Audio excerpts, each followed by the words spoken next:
We are live. Hello, everybody, and welcome back to Chronicles of Divastara.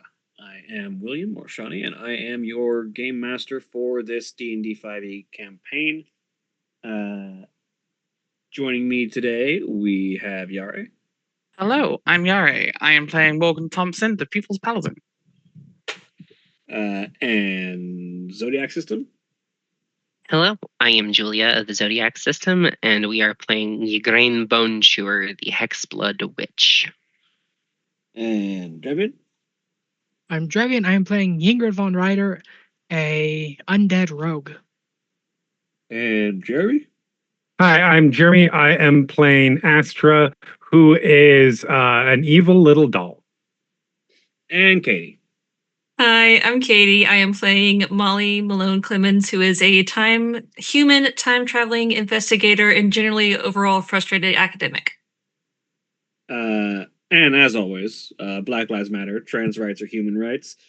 Call your payment processors. And happy, which month are we in now? Oh shit! It's I don't remember September. what's after. Wait, you don't after remember? Sloth. No, because I remember Pride, Wrath, Sloth, and Lust. I just don't. September Envy? How would you envy anything about September? That summer's over for some people. Is there an official list for this? No, we made it up as we went along. Because I know December is greed, October is lust, and Lust. November is gluttony. That's the one we're missing. The one we're missing is envy. Maybe it's envy. Did we just put envy somewhere because it didn't have anywhere else to go? I think we I did. guess.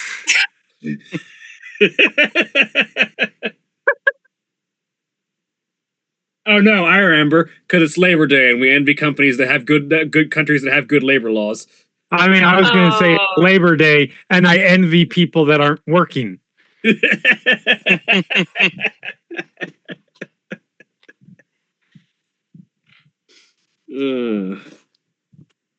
envy countries that have good LGBTQ laws and shit. Can't be me.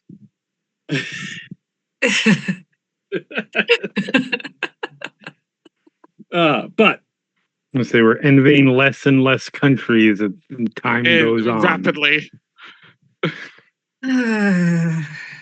but Don't worry, Pluto's in Aquarius. It's all coming to a head. We just have to wait.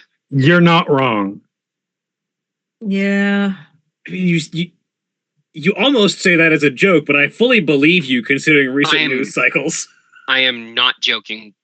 No. So you're is in saying we're coming Aquarius. to the Age of Aquarius? Yes. What do you We're in the Age of Aquarius. We are Yes. like right now? Yes. And the last time, every time Pluto enters into the House of Aquarius, major revolution happens. The French Revolution, the American Revolution. Empires fall. Empires die. Yeah. So just wait. Just wait. Because there's been global protests against the bullshit that's happening everywhere. I was about to say, considering recent news cycle, I 100% believe you. No, Yeah. I believe it too. I'm just kind of like My comment is, I don't know, waiting for Santa Claus to come. Like, is it gonna happen? Is it gonna happen? Is it gonna happen? Well, if you want some good news, apparently the photos they put out were fake. Yeah, Apparently. What photo? Orange in Chief's health is continuing to deteriorate. Of course it is. That's not news. Yeah, so he hasn't been seen all weekend, apparently.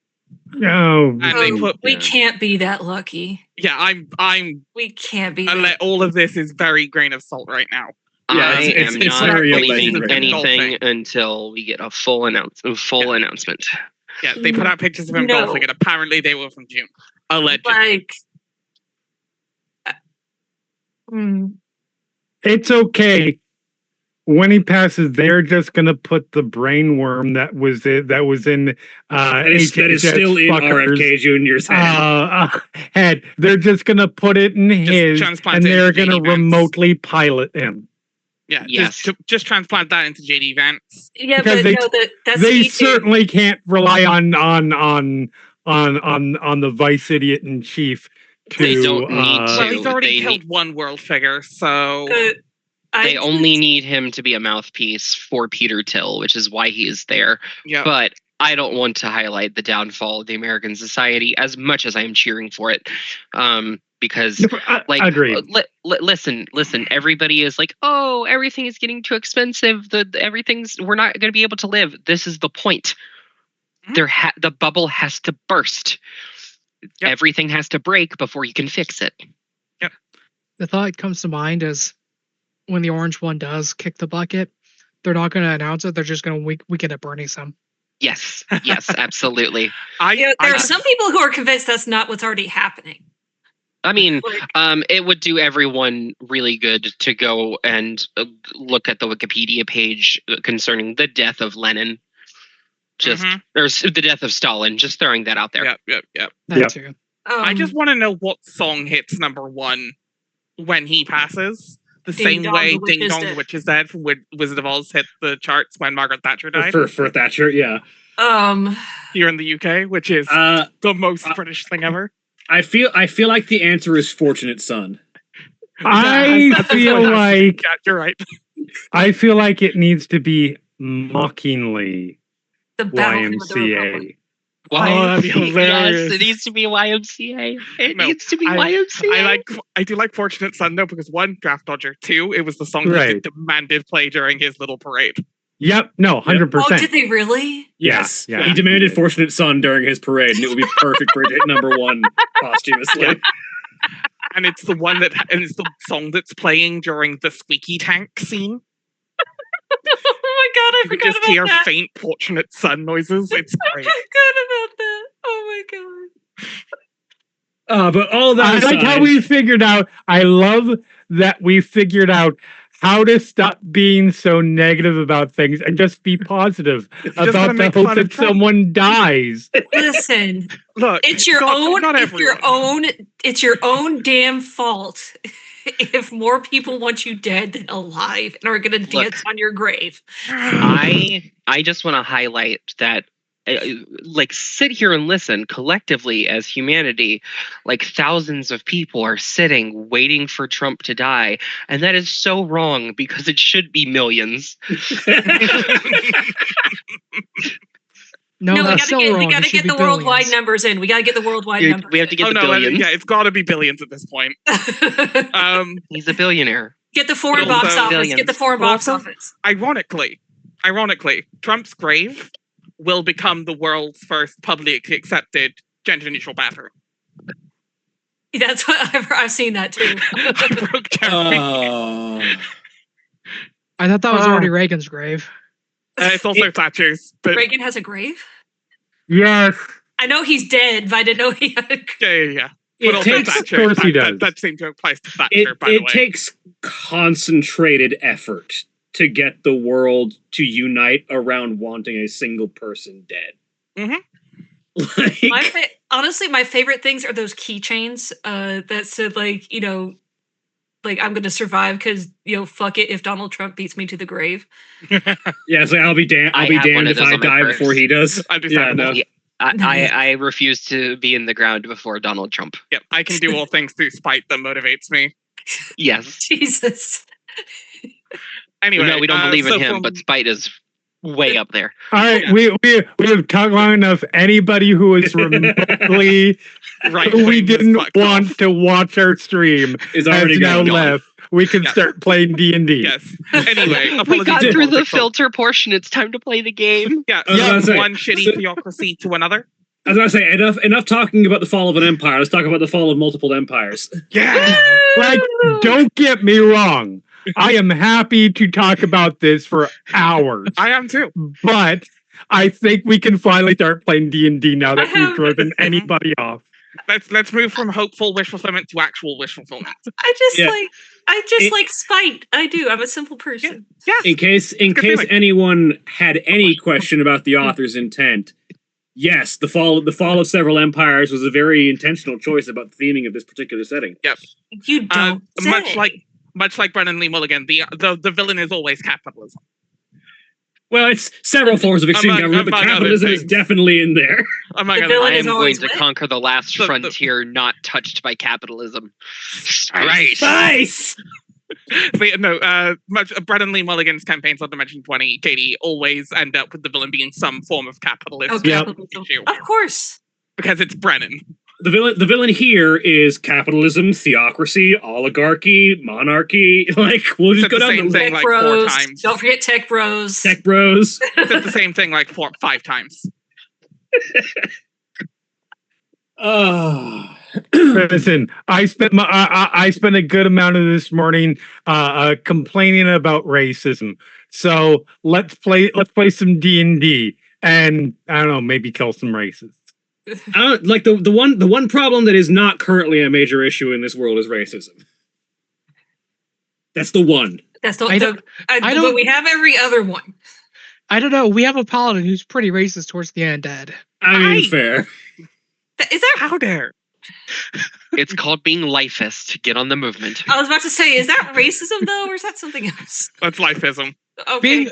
Being undead is my race, so They're I- recovering. I believe the appropriate term is vitalism.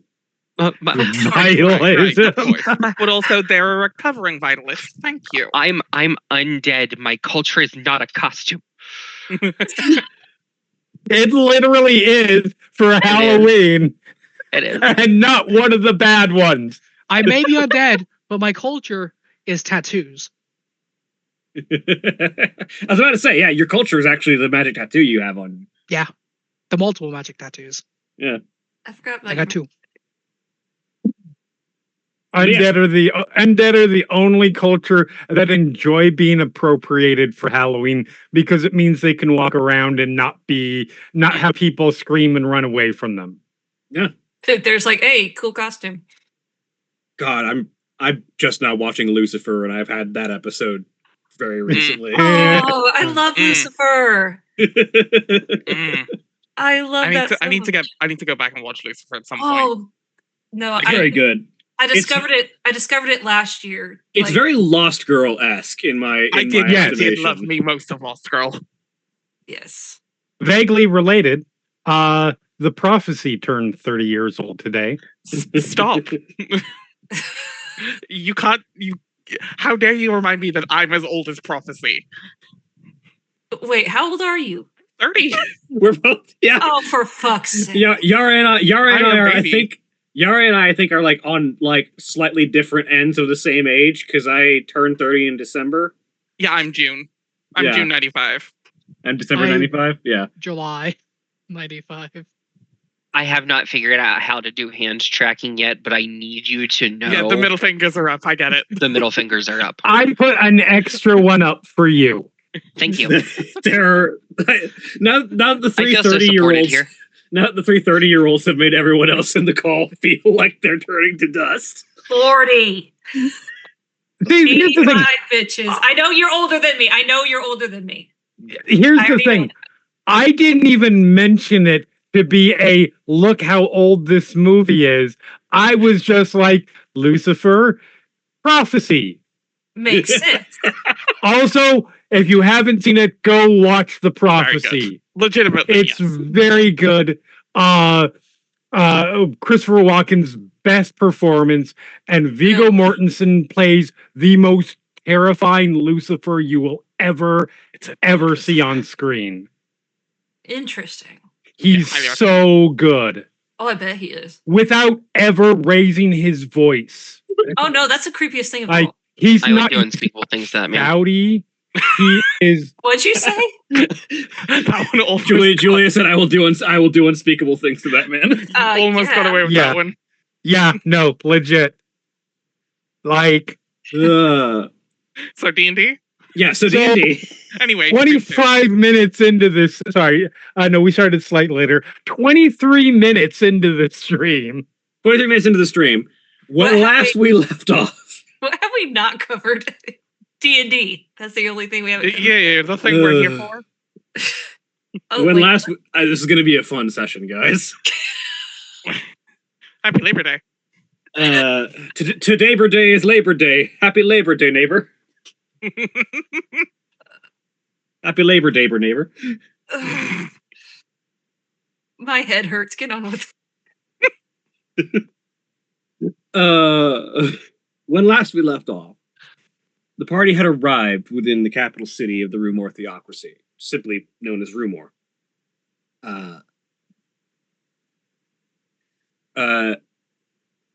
Making their way inside and having brief conversations and with Morgan hiding their identity underneath their new armor to avoid being spotted by the former organization that they once owed themselves allegiance to. The group started to perform a little bit of investigation on where they might be able to find churches and deities and religious orders that might be willing to side with them on their general goal of causing widespread change and uprooting the current stagnation that exists across the world of Divastara. The group split in a couple of different directions. A handful of you in search of the Temple of Avandra, the Changebringer, opted to, after a little bit of information gathering, go for a drink and some gambling.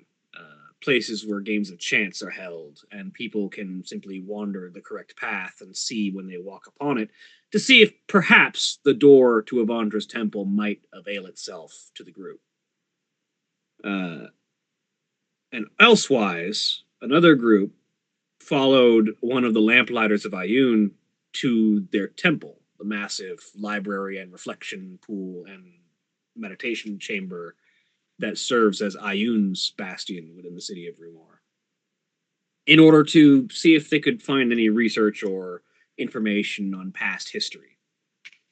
I don't remember exactly where we left off, but I believe shortly around that time,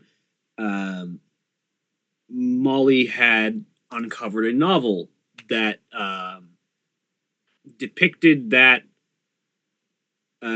prior to the formation of the world as we know it now, a group of powerful individuals laid waste to the order or to the chaos that came before, and in its place established the nations that we know today. It is not specific about how long ago that was, but the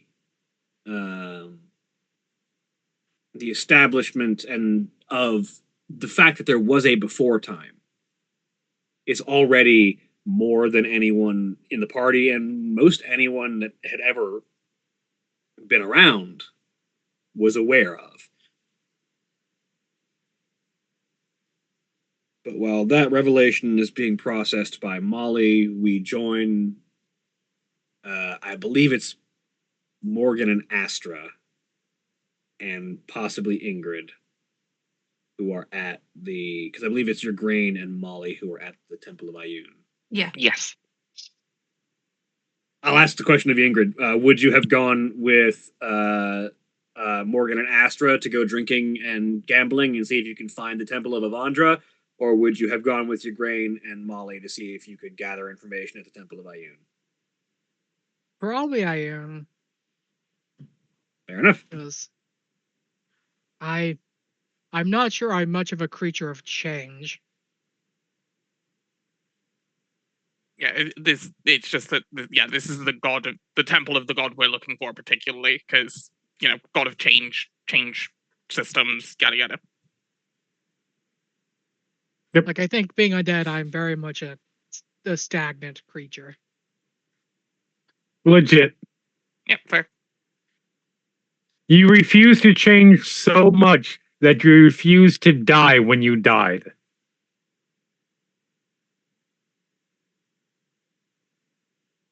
Yeah, but even the undead are capable of change. But we pick up with Astra and Morgan as the pair of you are several rounds of gambling in, perhaps a few drinks under for Morgan. I would like from one of you, I would like a religion check, and the other, I would like a perception check. Which is which? Weirdly, you might be better with for the perception. I actually would be. I have a +3 perception, but a +1 religion. I have a +2 religion and a +0 perception. Yep.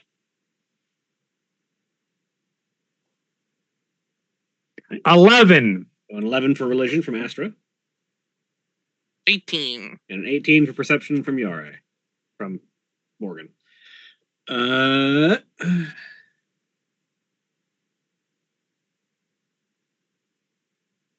right. So, as the pair of you are going on, Astra, over your shoulder, that voice, the voice of the blade, rather than the voice of your future self, the sword spirit Goliath, it just sort of mutters, Kalien's presence is all over this place. She is somewhere in this city. We should find her and kill her. Which is partially why you're not able to particularly notice, as Goliath's voice is occasionally making overtures like this, just as time goes by. Keep your sheath on. But while you aren't able to notice anything in particular in that regard, other than Goliath indicating that Kalien is somewhere in the city, Morgan, as you're sort of occasionally passing an eye around the room, you realize, as you look around, one of the doors that leads to the kitchen is not the same as it was a minute ago.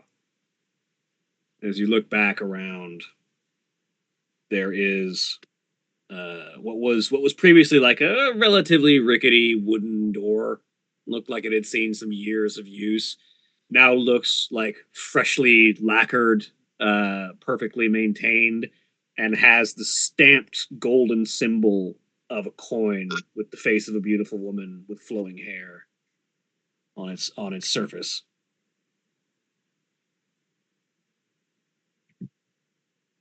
She'll finish out the round. Don't want to be rude to her, the people here. Just kind of gives Astra a slight nudge. Just head tilt in that direction.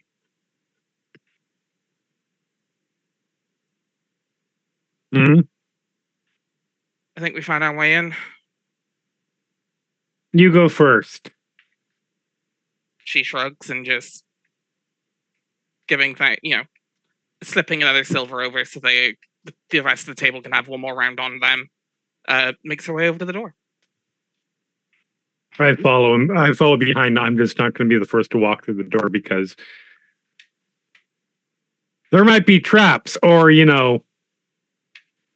things that might hit people. Yep.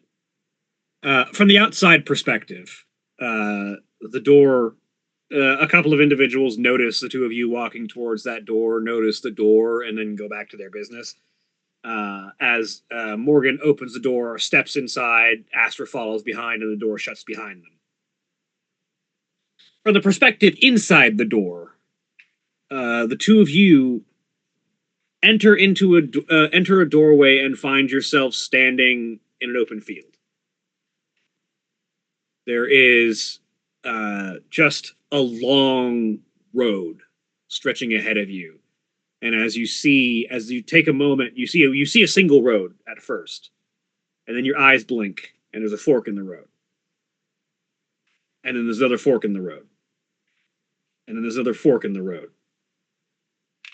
And every time your attention wavers for even a moment, the path splits and diverges into an endless, infinitely spread web of different paths, all going in different directions, infinite possibilities. And in front of you, the first few steps before the first branch, is a young-ish looking woman, long red hair, about mid-back, as she looks over her shoulder at the group of you. Oh, and it's been a while since anyone's wandered into the temple. What can I help you with? Welcome to the changing path. You do the talking. You're the god person. Not my usual god when I had one, but I'm better at this at least, I guess. Hi, nice to meet you. I don't actually have any gods, so you're still one up on me. Fair. Hi. We were looking for you about a mysterious voice in the sky that sent us on a mission.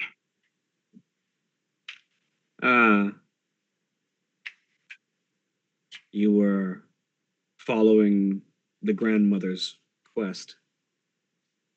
Sorry, the who's a what quest? I speak in terms that are illuminated to me by my own goddess. Avandra refers to the voice as the grandmother. Okay. Is this related to Avandra at all, or is she just taking our best guess as much as anyone? I'm uncertain. All things being what they are. Avandra seems familiar with the concept and seems to think that in this particular case, it's something that will be challenging, but should it be that the grandmother's quest is fulfilled, then things will look very different. You're goddamn right.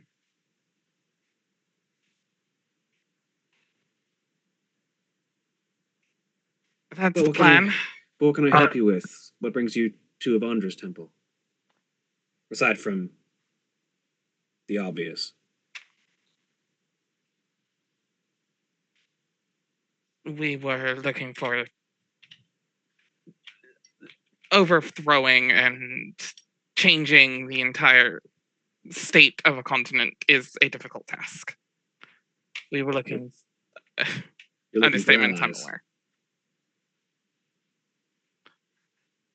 Allies, protection. How would you like to sponsor a revolution? We'll put your name on the side of the trebuchets. Well, then, if it's revolution you seek, I think it's only best if you were to have a little, let's call it an exercise, shall we? As she sort of indicates to the myriad different paths that spread out in front of the group, of the three of you. Choose a path.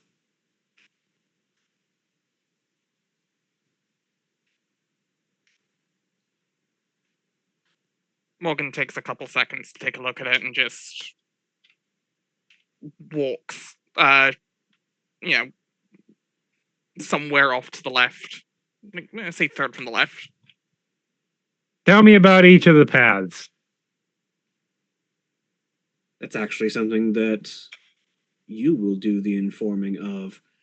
In this particular case, the path that Morgan has chosen, we will explore the possibilities of this goal, that you have announced the path of revolution. What To be might clear- lead on it? To be clear, because unless I missed something, neither of us gave our name. No, yeah, neither of you gave your names. Just over her shoulder. God bullshit. That's not fucking helpful. So what I'm understanding is it literally doesn't matter which direction I go, because as far as I can possibly perceive, there will be no difference and it will only become apparent after I pick. Is this accurate? We never really know what the path we're taking is going to result in until we set on it. Your intention and what you seek is the only thing that determines where you walk.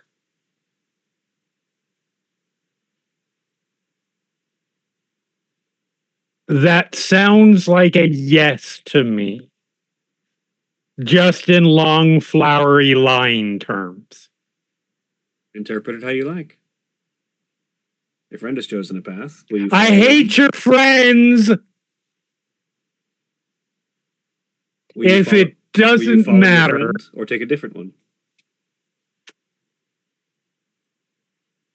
I still need a trap springer.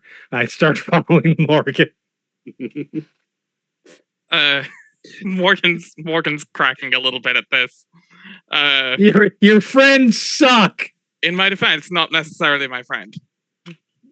Seems nice enough, but not one of mine. Not that I have any of mine anymore, but yeah. The redhead walks alongside you as you start to maneuver down the path, and as you walk, the road starts to shift and change. The flowing meadow breaks down and gives way to winding traveling routes that seem to pass by cities of various unknown makes and different nations of some that you have seen, some that you haven't. As the world starts to flow through, you walk the path of revolution. She says, as the road starts to branch again as you walk, and you keep walking in a direction and just kind of choosing as instinct guides you, but you see several different places where branches break off. And she indicates several different paths will lead to nothing but a dead end, she says, as she indicates to several different paths that seem to cut off abruptly. Situations where your quest might fail, where your death might find you, and where your plans might come to naught. Such paths are choices of their own, and though your path may end there, another may lead from off of that one. But I think what you're looking for is something more successful, she says, as you continue to walk down the longest path that you found so far, the one that doesn't seem to end just yet. Who sets out looking to fail? You'd be surprised. But say that you are successful. It'll be a long and bloody road, she says, as you find yourselves walking through paths of battlefields, of war, of destruction, of fires, of buildings being destroyed, of lives being ruined. No war is fought without collateral damage. Those that you cannot predict will suffer. And whether they deserve it or not, there is a human cost to change. Yada yada omelet, yada yada eggs. The question is, at the end of this road, you will need to forge a new one. And there is one more branch that seems more significant. And she stops as the group of you come to this particular branch. And so here is where I ask the question that the Changebringer has. At the end of this road, when you have unseated the tyrants and defeated those who came before, what will you put in their place?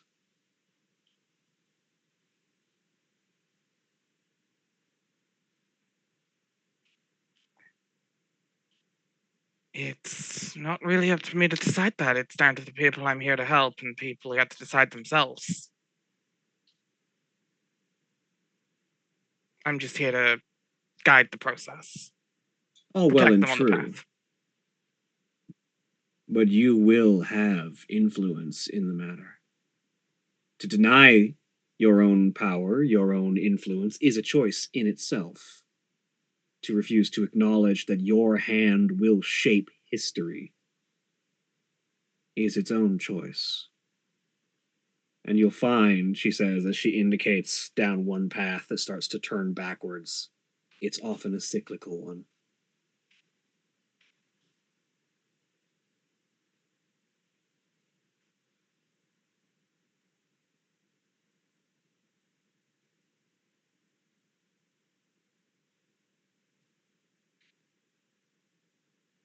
I mean, it doesn't matter to me. The question Avandra poses is whether or not,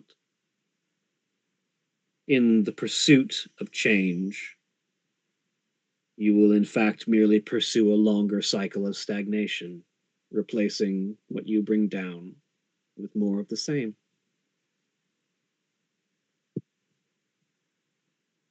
Oh no, when I say it doesn't matter, it means I'm not going to be making that decision at all. Once I do what I'm going to do, I'm done. You may think that, but life has a funny way of throwing curveballs.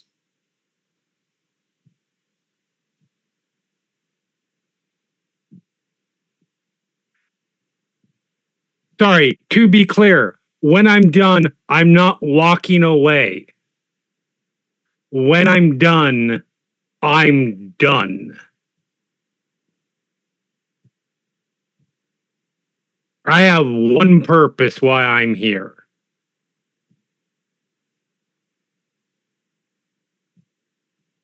And what's After that, I no longer need to have my purpose.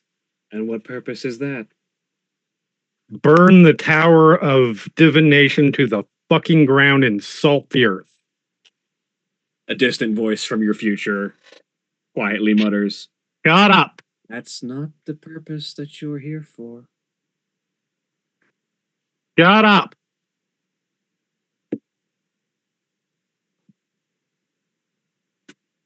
And then you're just gonna, I say drop dead, but just. Do you want me dull. Do you want me wandering around after that? After I've served my purpose? Depends, depends how many people you're gonna kill after that, I guess.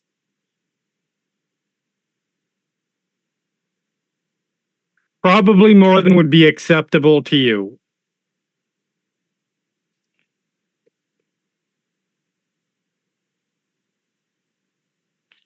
I mean, I'd have to stop you at that point, but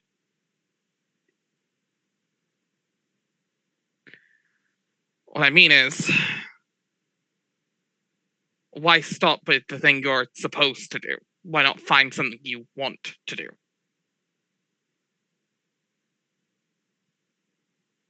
Do you see anything You're asking in... this. Sorry, go You're ahead. You're asking the serial killer what they want to do. After they're done with their serial killing. They don't stop. They keep going until they are stopped. Morgan has a point to this. Yeah. Sorry, repeat your question. Because I got sidetracked. My point is, once you're done with that, are you really going to want to just fall back to nothing? Like there's nothing you want to do, nothing you want to see after all of that?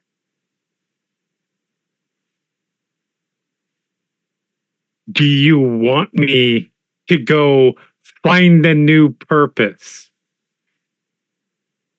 I know once you're at peace, maybe you'll find something a little more enjoyable for yourself. You're funny. Doesn't matter. My point is, I'm not You making call that me dull. decision. And you call me dull. I didn't say I was dull.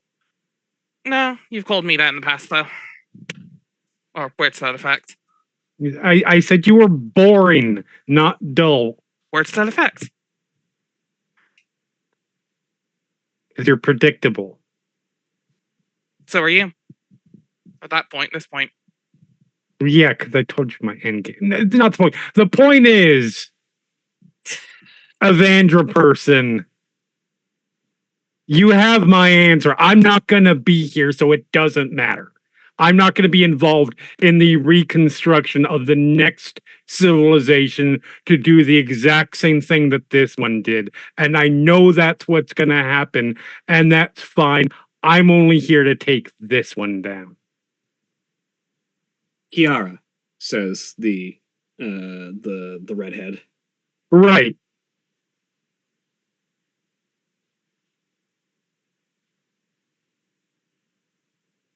Oh. The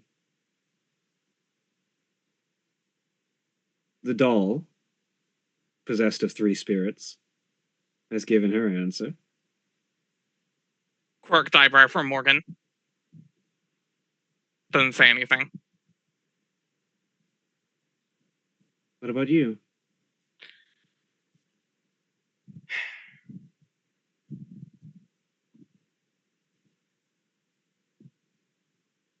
The plan is to open up the...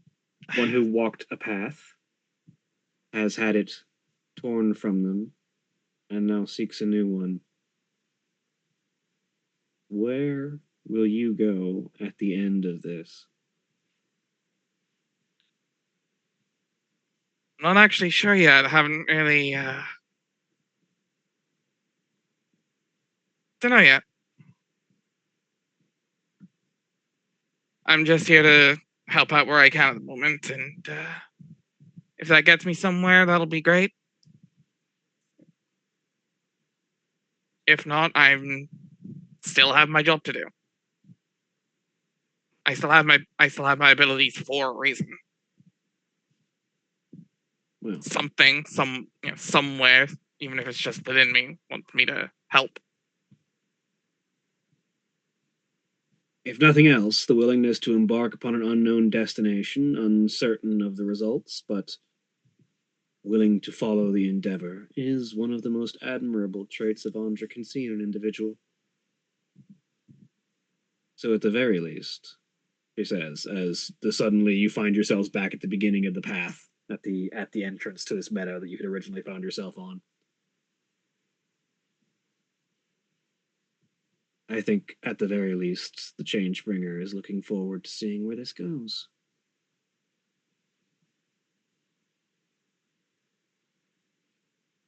And to that end, at least, I think you have my aid, she says as she extends a hand. I'm gonna reach out a hand and take it.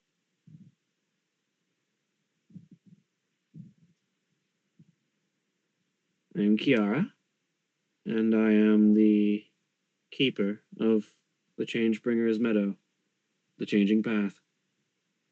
Though I suspect, like all things, that shall change shortly as I find myself on a new path. Of course.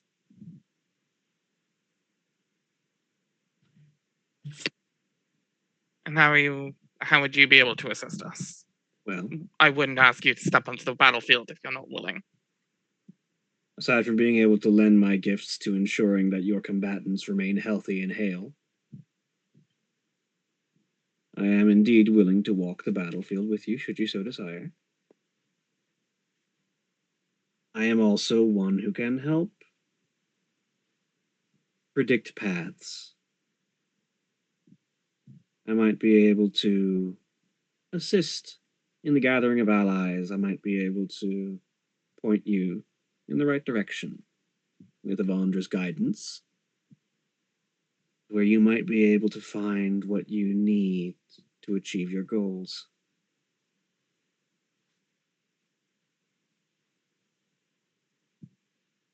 And the change bringer is always a friend of merchants and mercenaries and those who make their path along the winding roads of life, always uncertain of the next dawn. With her influence, you might find allies among mercenary companies and those who live day to day to build the army that you will need.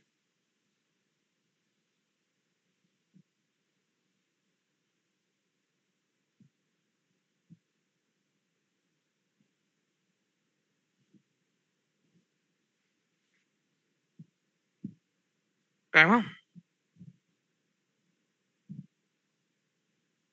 Cool.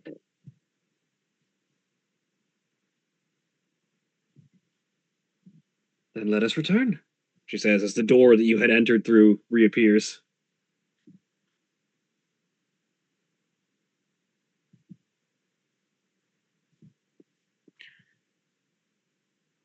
Morgan will lead the group back out into the bar, I suppose, or do they even end up in the same bar?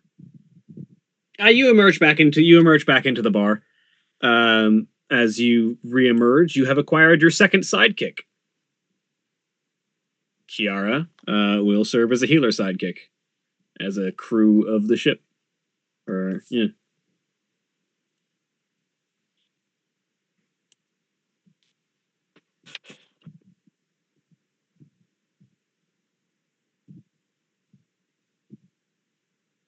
But as the three of you emerge back into the bar, the camera pans over to Molly, Ygraine, and Ingrid back within the Temple of Ayun. As Molly has just pulled this book off of one of the shelves and skimmed through its contents and learned a little bit of the old histories. What there is written, anyway.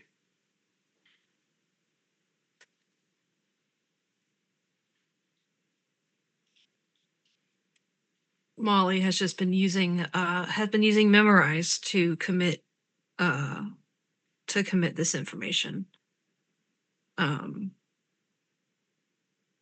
From committing relevant pages to memory. Many relevant pages to memory. Yeah, Because absolutely. it only works on one page at a time. Yeah. No, I mean, obviously it doesn't, not like a whole book thing, but like relevant pages. And honestly, for the first time in, I don't even know how long it's been, days, weeks. For the first time in a while, she's like, this feels familiar. This feels, she feels like she's getting somewhere.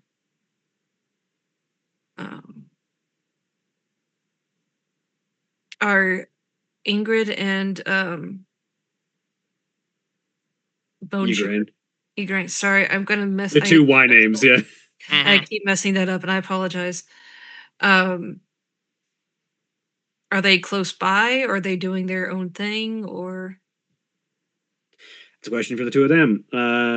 As a reminder, you've been let into the Temple of Ayun, which is a large combination of library and like reflecting temple.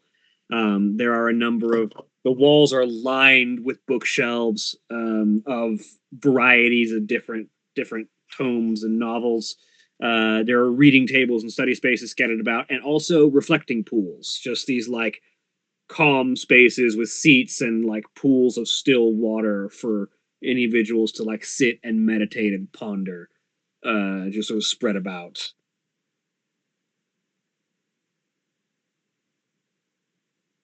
So where are the two of you at in this particular moment? I believe that Ygraine has been scouring the shelves for anything that she can find about either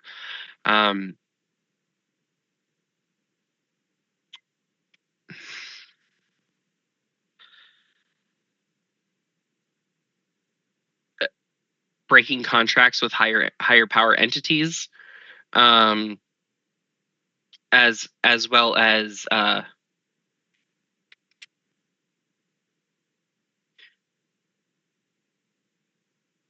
anything that might tell about the like flora and fauna of the area, because she's in a new place and she needs to know what she can mix into potions.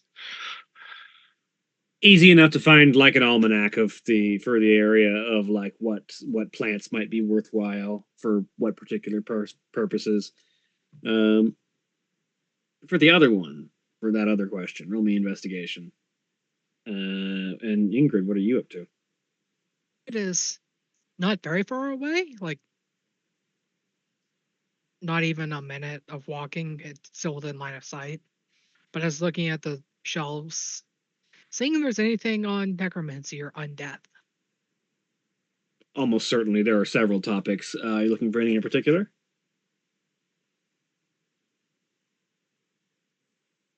No, not really. Just general knowledge? Yeah. Roll me investigation. She does not know enough at this point to have a more concrete direction. Investigation. And Ugrain, also give me investigation. With a 19 from Ingrid. As you sort of look around,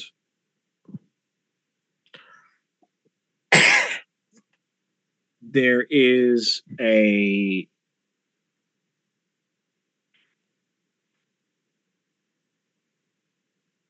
there's a treatise that you find written by an individual with a name that is difficult to pronounce because it doesn't seem like it has any vowels. So it's very difficult to try and tell how you're supposed to say this thing other than rolling your tongue over and over again. It's Welsh. Probably. I was thinking Coptic. It's a lot of glottal stuff or glottal stops. gaps. I Yeah. was thinking Mixopetallic, but okay.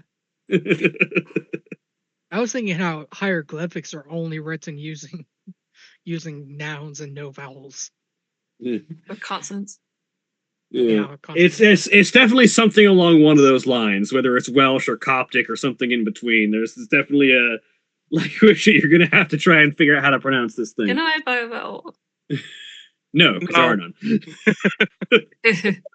$250. But it appears to be a treatise on classification of undead by soul or soulless,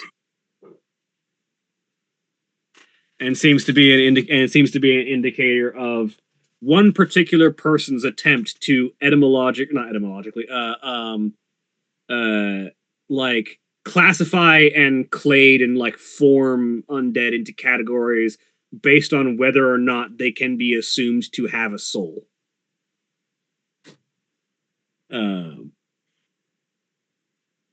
There is like, there's the like categorization like primary entries, lich. Well, obviously this creature can be assumed to have a soul. It literally feeds on them. It has multiple. The sentience of a lich is undisputed. They're usually the masters of their domain, typically not under the control of anyone but themselves, though it is often theorized that the process of their creation involves bargaining their own soul to certain darker powers in exchange for the knowledge of the rituals required. Definitely categorized on the undead with souls, and the book writes like this all over the place.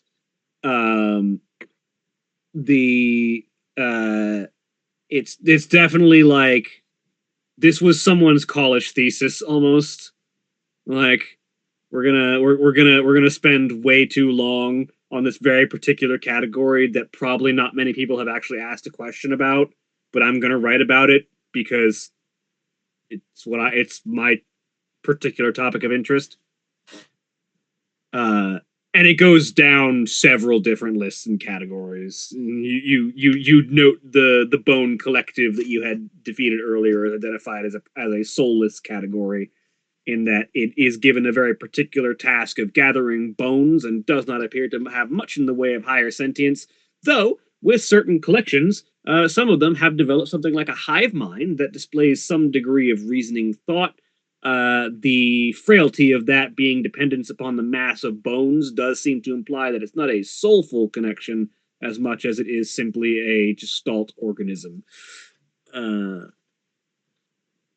Is there anything in particular through this particular treatise that you're looking for?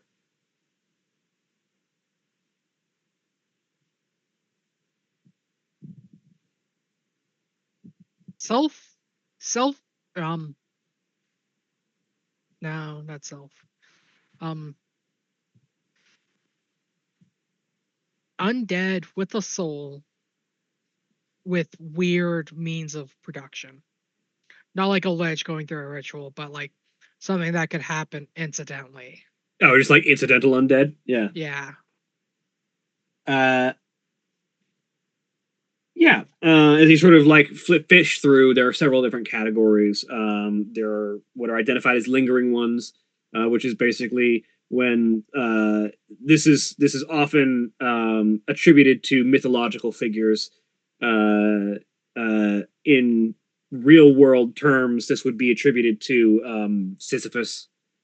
The idea of someone who refused to be taken to the underworld for a particular or to any afterlife for any particular reason. Their souls lingered on and in many cases simply returned to their original body. The undead formed by this particular method are undoubtedly sentient because they are literally the original soul returning to their body, or at least a similar receptacle that can at least take them. Though the process of fraying that involves the act of death can and has at times resulted in some questions about whether or not the person returning is quite the same as the person who left. There are those who are definitely ensouled undead, but on the less willing side, things like wraiths and revenants, things that are given a particular task and used and sold undead to ensure that the task is performed with more tact and skill than a mindless undead would be capable of, but with less free will than a truly unshackled undead. There's a variety of different categories, but yes, of those that might just form incidentally, the most common appear to be lingering ones, those whose remaining business just caused them to re-inhabit their own bodies after death. There are the other ensouled undead that just kind of happen naturally. There are said to be nature guardians, the form of undead that is said to be brought about when a body associated with nature is reanimated for the purpose of protecting it. You'll typically find these in the book marks a treatise out as the old elven conclaves of, and there's another one of those names that you have a hard time pronouncing, which strikes you as weird, but you haven't been to every nation, so who knows if this place exists in one of those? Who knows?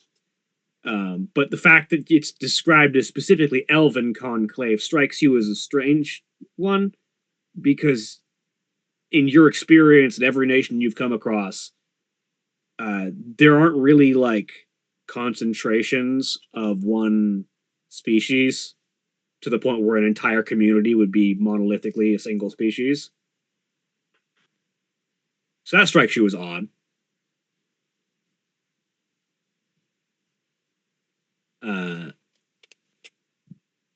And then beyond that,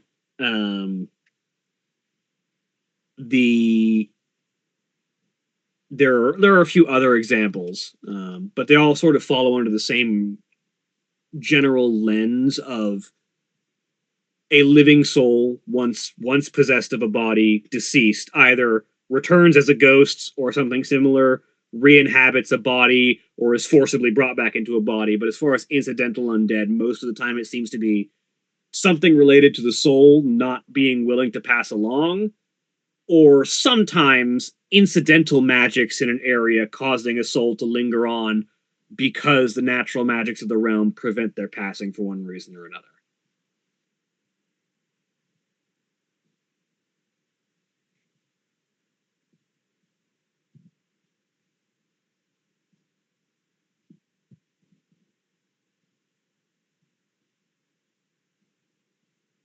That's about what you find out of that for that particular treaty. Is there anything in particular else that you're looking for there? No. She'll put the book back and scan for other similar books or the treaty that it named. See if that happens to be on a shelf nearby.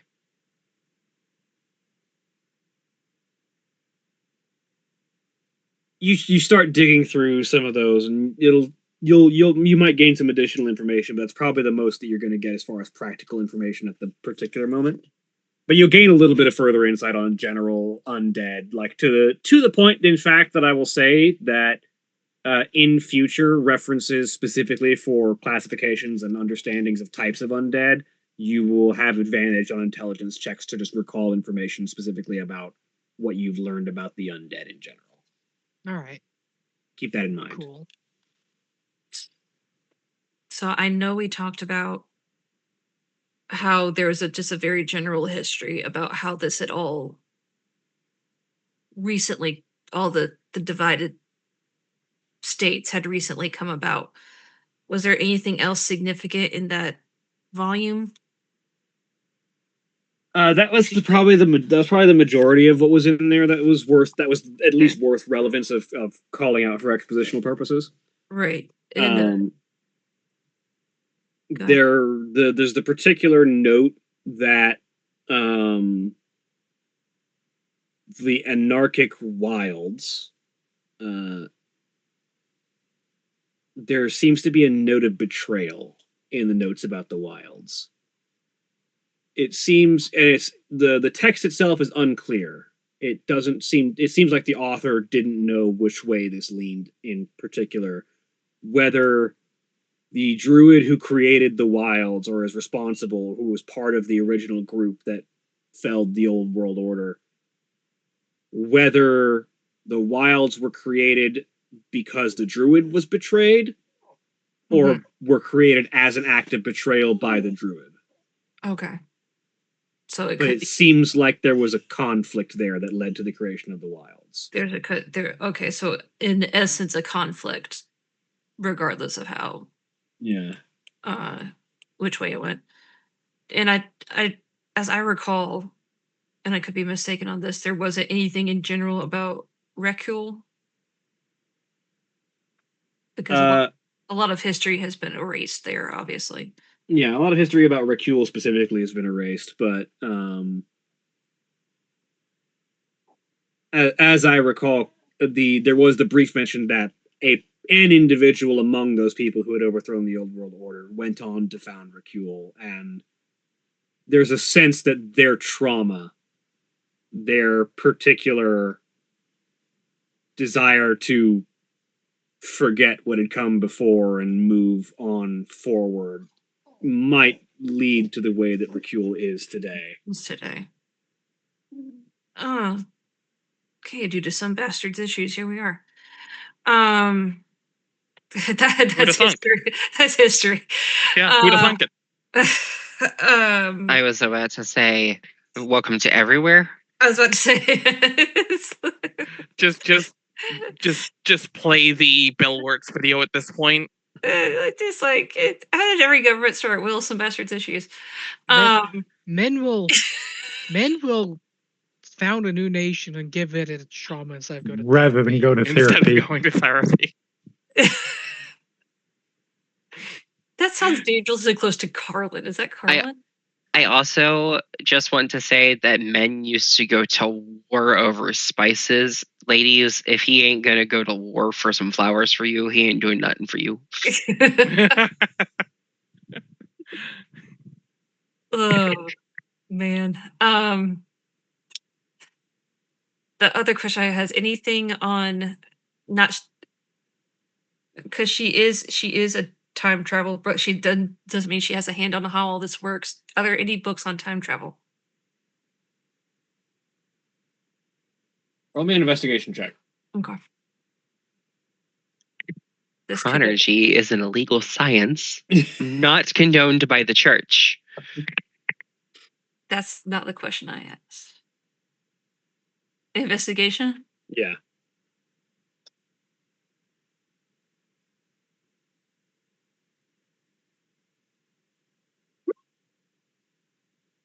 $14. Most of the time stuff that you're able to find is largely theoretical. And from what you can gather, most of it is wrong. Like, at least from your lived experience, everyone who is trying to talk about how time magic and time travel would work in the books that you're finding is just fucking wrong. Go figure. So, as usual, the people that write the books are not the experts in their field. Okay. Got it. Just you and me. As far as you can tell, the only two people that have significant lived experience with being out of sync chronologically are you and Astra. Right. Me and the doll. Okay. How far wrong is it? Is it like early germ theory, or is it for humors for health? It's definitely along the lines of like, yeah, it's like there are the four humors style. Like I it was about is to say the old food pyramid. Yeah, it is. You know, it's like it's largely believed that individual timelines are incapable of interacting with one another, and any attempt at traveling between timelines is roughly an equivalent to an attempt to travel between universes. When the two of you in this party have proof that that's complete bullshit. Yeah. But like for most of us, like the most time bullshit you can do is stopping it. Is just pausing it, and that's a night level spell. It's like it's not for lack of trying. So Molly, whom at first was overwhelmed and overcome with joy at this library, is the more she reads, the more she's like, this really does not have the knowledge I'm looking for. And You sort of get the sense of for real world comparison, you're getting kind of a Herodotus like association with knowledge here, where it's like the Temple of Iyun will take literally anything that you write down. Like we are about all knowledge here, whether this knowledge is founded or not. We will take what is written down, we will store it, and it is up for people to interpret and use as they desire. okay, The pizza is hot and ready. Is it good? It is hot and ready. So this is the internet. I mean, yeah. I too am hot and ready. Nobody is fact checking any of this shit. I mean, yeah. If you look at Herodotus's histories, like the original histories written by Herodotus, he literally just took whatever stories anyone had. Like it was just like, I heard this from this people. It may or may not be real. I don't know. I'm recounting it to you as I understand it. I mean, he figured like, well, you gotta start somewhere, right? Yeah. Thus was the founding of history. But so much of that makes sense now. So Molly closes the book that she's working on and is like not cynical, but she's just like, okay, this is what it is. It's like some of the magic, like the magic has worn off, and it just is what it is. It's a building full of questionably curated knowledge. I mean, it is full of knowledge. It's just a matter of how much of it is accurate. Oh no, Molly is just already like, yeah, no, I'd like it. The information she got was helpful as a general history, but as far as anything else she wants to know about, she's beginning to like, she's beginning to not trust it. 4chan is full of knowledge. No, Knowledge derogatory. you have to. She is an Right. investigator. She's a historian. She's a researcher. She knows bullshit when she reads it. Oh, absolutely. That's yeah. what I'm saying is you're in a place that is full of knowledge. That doesn't mean anything. Yeah, she's beginning to. She is like in a very proud part of her mind is just going, my library's better than this. She doesn't say anything out loud because she's not stupid. She's not about to insult any higher powers. I think But just she's- thinking that's considered hubris, though.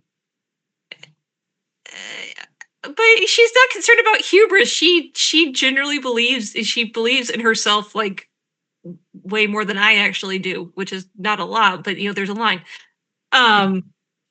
But she No, but she believes in herself so much. She's not afraid of hubris. She's like, she just doesn't want to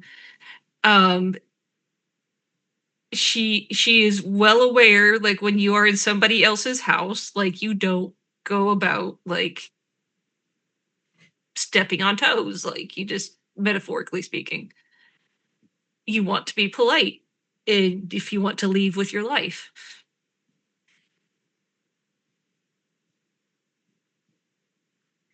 Also, proclaiming that your library is better is a good way to get your library burned.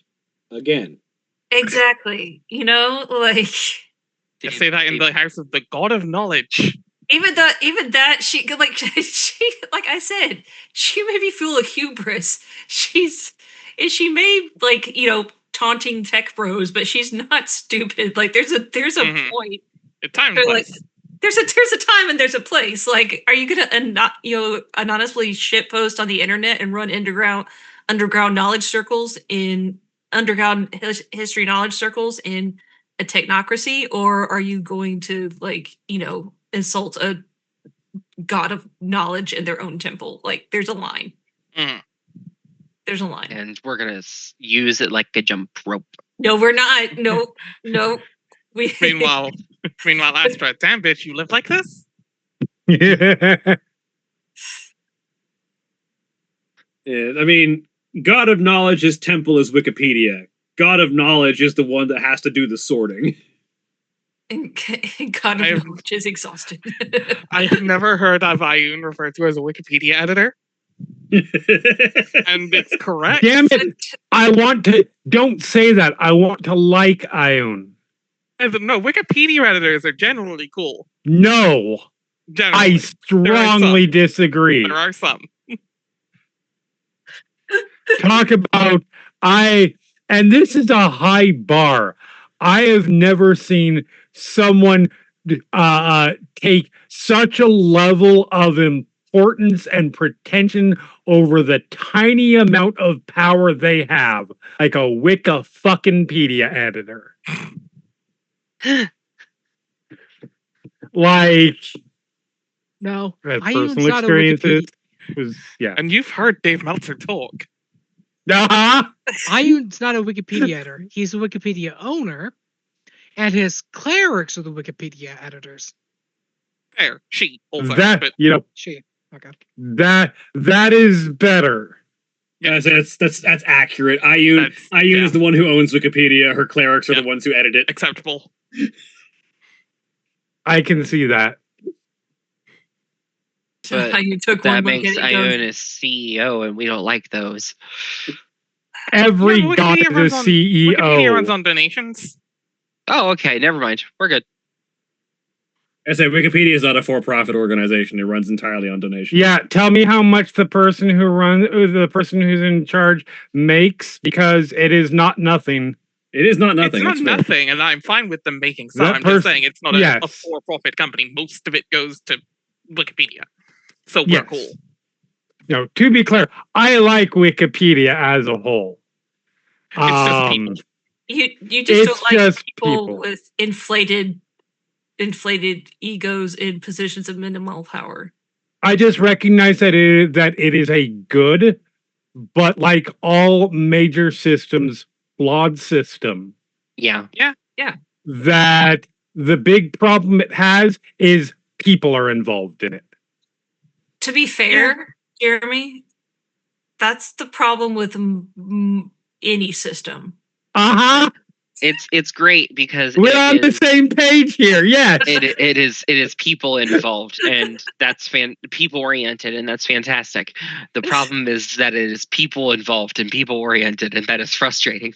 Yeah. Correct. Like, I love Wikipedia. I use it all the fucking time. But by the same token, you can never forget that it is user editable and that the people involved, the Wikipedias, and I'm giving them shit up to this point, but this is 100% true. Take the thing that you are the most passionate about, the thing that you will be the most irritating to people to talk about. To them, that is a Wikipedia editing. Yeah. And yeah. And not like the big important stuff, like whether you put the notation in the proper order, therefore that entire edit is not. I've had experiences. Yeah, yeah, this sounds personal. No, it is very personal. So Does not make it untrue, but it is personal. Anyway, Molly is not going to step on any toes in this particular instance. She will save that for another time and place. Maybe where there isn't a god involved that could smite you. There's always a god that could smite me, but the one great thing about the collective knowledge is that most of the time, it is fairly well known what herbs will and will not kill you in a common area. So, Igraine says, placing the almanac in front of the other two, will allow me to do my magics in these areas. So you're good on what's a poison and not a poison? For the most part, but my biology is your biology different. your biology is different. I was about to say your biology is not. You're about to say like your knowledge on biology is not great. I'm like, isn't that like the whole thing behind? I was created. I was not born. So. Okay. I genuinely don't know. Oh, don't sell yourself short, my dear daughter. You were definitely both created and born. If I hear something, I will never recognize you as a mother, just so you know that. It is the gift of a mother to let their daughter grow.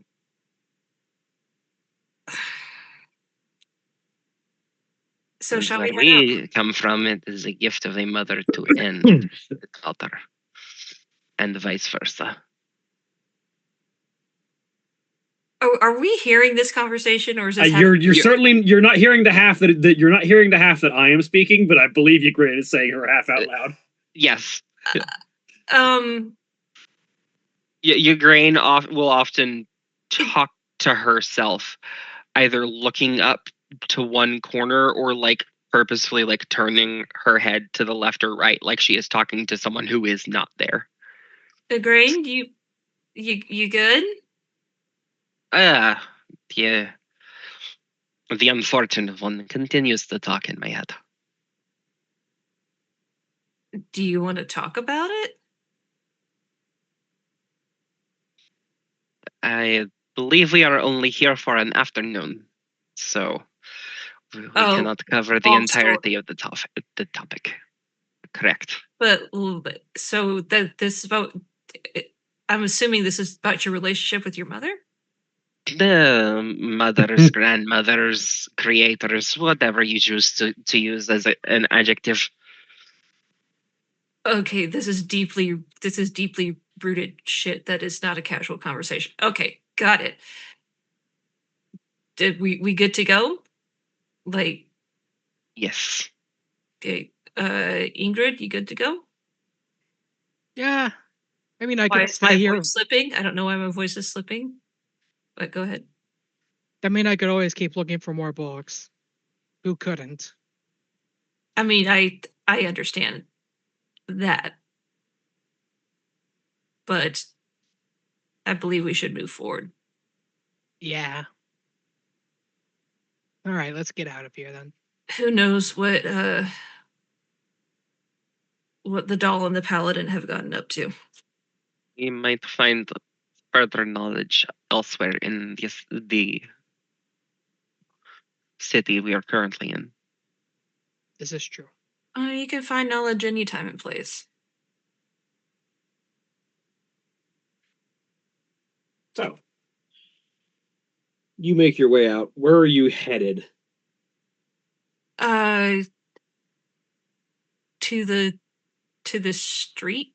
I don't know. Like, are we like? Are you looking for anything in particular, or are you potentially just going back to the Gauntlet Runner? Yeah, go Um, back to trying to retrace. I forgot how we got here. Did we walk here? You We're walked transported? here. Yeah, We were okay. you walked here under the guidance of the lamplighter. Okay. You can find your way back if you want. Yeah, to we're gonna Yep. we're gonna trace our steps back. That will be the easiest way. That could be a party meetup space. That is not like that doesn't even need communicated. That's sort of like I mean, I should go back to the car if everybody else is somewhere. They'll eventually all get we there. didn't establish anywhere, so by Yeah. default. So chances are we'll run into them. As it turns out, when you basically live in an RV, it's really easy to say we're going to go back to the RV for the night. Yeah. Pretty much. Yeah. So we're gonna head that way. Speaking of the other group, are you heading back to the RV for the night? As I said, we didn't establish another meetup point, so it'd probably be best. All right. Mm-hmm. So, as the two groups meet back up at the Gauntlet Runner, one group being one person extra than they were before, that's where we're going to go ahead and take our break. Remember, when we take our break, you take your break, so sit up, stretch your legs, do whatever you need to do, and we'll be back in just a few minutes. Please enjoy these commercial messages.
We are back.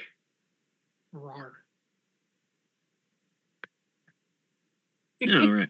Welcome back. Rawr. Fantastic.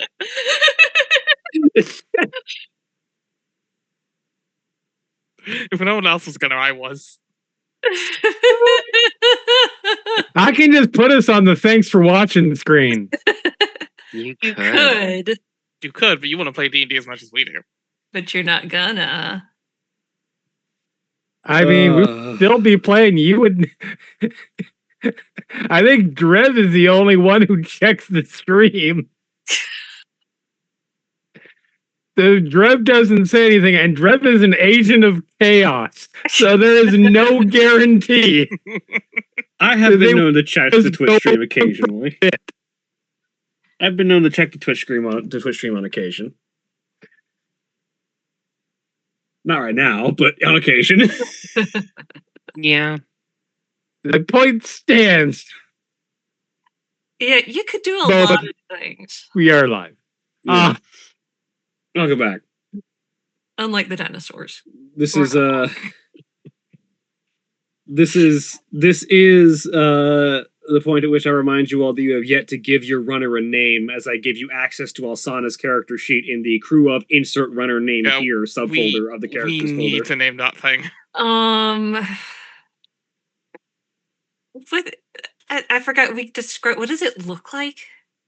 It looks like a boat with arms and legs. The one thing I came up with was like Sparky. I don't know, like, which is ridiculous. The thought that came to my mind was Needhog. Needhog is a good one. Nidhogg's What's- pretty good. What's that? That's the dragon that chews at the root of the world tree. I like This it. is Norse mythology. Yeah. I like it. Yeah. Okay, I have a picture up on my screen of a gauntlet runner from Metaphor. Yeah. How similar is it enough to that to where I can just post that as a reference? It's like, yeah, it is similar enough to that. It's just kind of bigger. Yeah. Okay.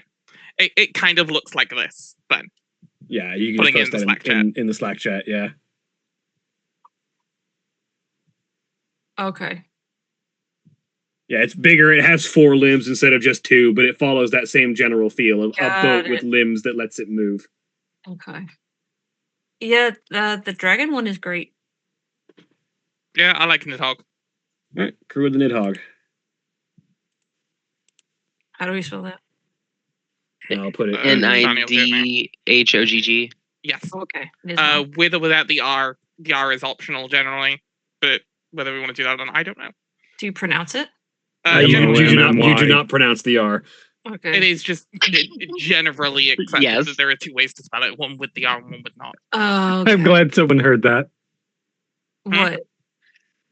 Nothing. Keep going. No. No, please. No, I need to know.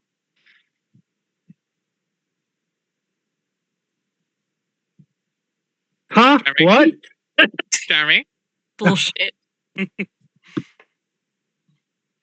When you guys were talking in the midst of how do you spell that? I just quietly said M-O-M-M-Y. Jeremy. And I caught it. I'm so glad somebody heard. See, I was too busy being a nerd for Norse mythology. I was too busy thinking it's like Welsh, where like there's a whole bunch of letters, but you only pronounce like 2 of them. No, this is these are Scandinavian language. Generally, they're pretty straightforward. Yeah. Generally, It's just they have additional letters to Yeah. the regular English alphabet. for some flavor, throw a few in Yeah. there. I have put Alsana's character sheet, also given you access to it because she is a sidekick and thus can be controlled by you guys if you want to, or I can control her. I will also put Kiara. Kiara's character sheet in there once I have it finished as well. Mhm.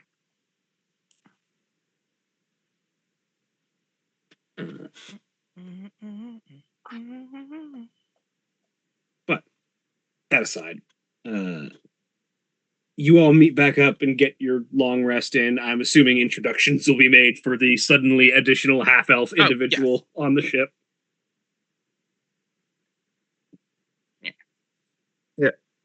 This Kiara, she's the worst. Wonderful How'd you- introduction. Hi, This is Kiara, the Hi, This is- Kiara. Just judging by that introduction, you must be a very lovely individual. Welcome. It is a pleasure to make your acquaintance. I am glad that we can be friends. You all as well. As mentioned, I'm Kiara, and I was the keeper of the changing path for Avandra, though it seems that I am on a new path myself now. Well, claim a bunk and take up some space and enjoy the ride.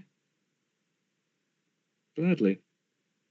Though I imagine you're not quite done in the city of Rumor just yet, unless you want to take these things as they go. If you found the information that you're looking for, perhaps you want to take your journey to other nations, or perhaps you want to seek further enlightenment or opportunities here. Molly's just gonna look at Morgan. haven't really gotten a good sense of what's actually going on around here since. One of the benefits that I may be able to offer as a priest of the Changebringer is enlightenment and advice on potential paths you may wish to take at any given point.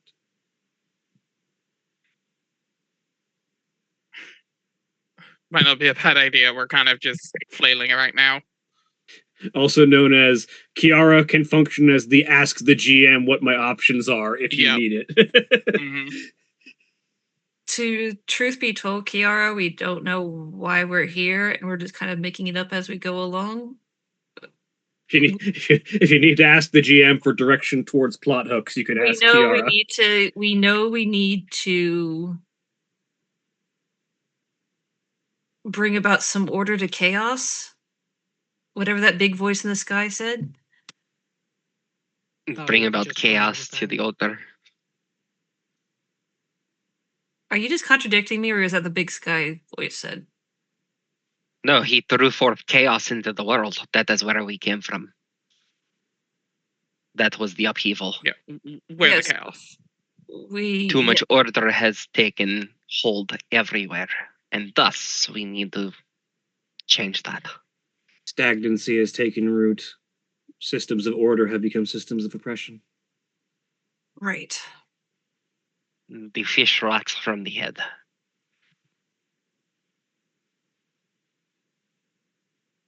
You need to make like a WWE entrance thing. Break the walls down. No, burn it down. Either or. No, if you break down the walls, the structure is still standing. But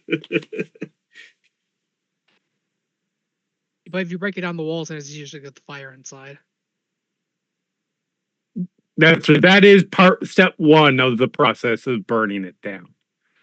Yeah, can we not like can we not Not what? sorry, I'd rather. I'm just a little bit sensitive to fire. We're not going to be burning your place down. Yeah, somebody got there first before you. Congratulations. So we it's can't just do any fine. further damage to it. Well, actually, you can't. Congratulations, you They now were- have a mobile home. Yeah, and this is not a challenge, Astra. Actually, they didn't damage as much as I'm saying. I'm just to have dramatic effect. But On principle, you should got burned. yes, that means I'm pissing somebody off, and they want to burn me down. Yeah, sounds familiar. I don't want to burn you down. I want to burn other things down that are definitely not you. Unless you suddenly become a wizard.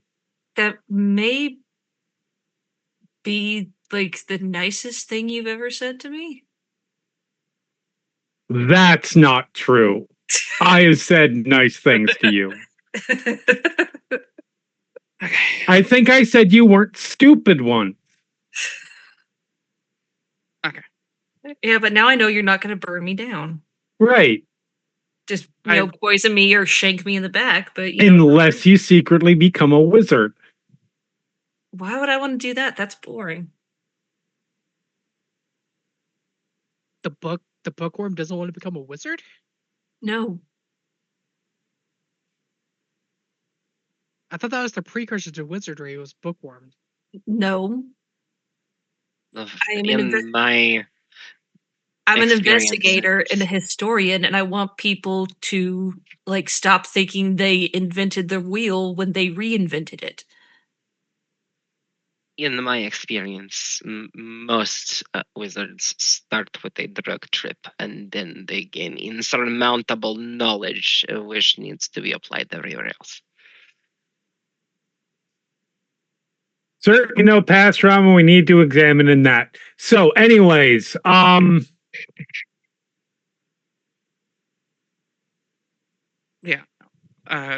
don't know if we're done here in Rumor. Obviously, the longer we stay here, the higher chance that people find me. I get noticed. Oh, Kiara, do you know about her? I am aware of the former paladin of Tyr, yes. Yeah, I was expecting that, to be honest. Duke has not gotten more lenient since your departure. I am not surprised.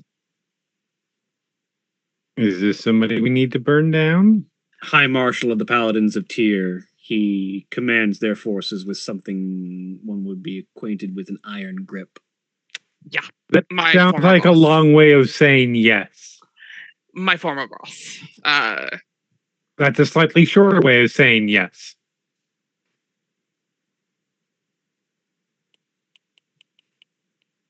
I honestly, if it weren't for the high priest, honestly, if it weren't for the high priest of Remor, I would be dead where I stood in that palace, in that temple. Okay. Turns out Duke doesn't like when you disobey orders. What was the order? Shut down a riot with any means by any means necessary. Including lethal force on innocent victims. If necessary. And let me be clear, because I don't want to be mistaken on any of this. So the paladin The pro high, riot. the grand poobah of the Church of Tyr was like, fuck it, kill them all. If they get too far, it was allowed. Yes. It wasn't the direct order wasn't to kill them, it was if necessary. Like this is not me trying to downplay it, this is me giving the orders as given. Right. But functionally, yes. We were allowed to, yes. Yes. This just sounds like the paladin was pro riot. Which would make sense why he's here now. Let's start a riot. I saw some problems with that, considering that I agreed with the people and did not see a need to. There were better ways to keep it from turning into a full riot. Maybe 3 days grace, let's start a riot, starts playing in the background. Yeah. Full means of Yeah. giving them what they wanted. Maybe listening to them. I don't know. It's not that hard, Duke. Well, when you're in power and you want to stay in power, it is that hard to give the people what they want because that means you no longer have what you want. And that was where I started to not listen to my orders. And you don't last long when you don't follow orders from a god, quote. Theoretically, he's a this person is a paladin? I would, out of character, I would assume so. Yeah, they could be assumed. Yeah. I would assume. So, how much alchemist's fire do you think he can be forced to imbibe? Because I assume he can do stuff like I'm not poison, but the alcohol, but the alchemist fire is still going to be in there, so that when we light a match, Set him on it's fire the from the fire inside. of all fires. The challenge is 1, getting to him. B, getting close enough to him to feed him 1 alchemist fire, let alone multiple. He's going to have guards. I'm just. We can feed them alchemist fire. We are literally one of the like military factions of. Well, they are one of the most military factions. Like they are. Tyr is one of the most heavily guarded. I'm not saying we're doing it tomorrow. No, I'm just saying. Saying, like, I need to practice killing wizards. You might need to practice killing paladins.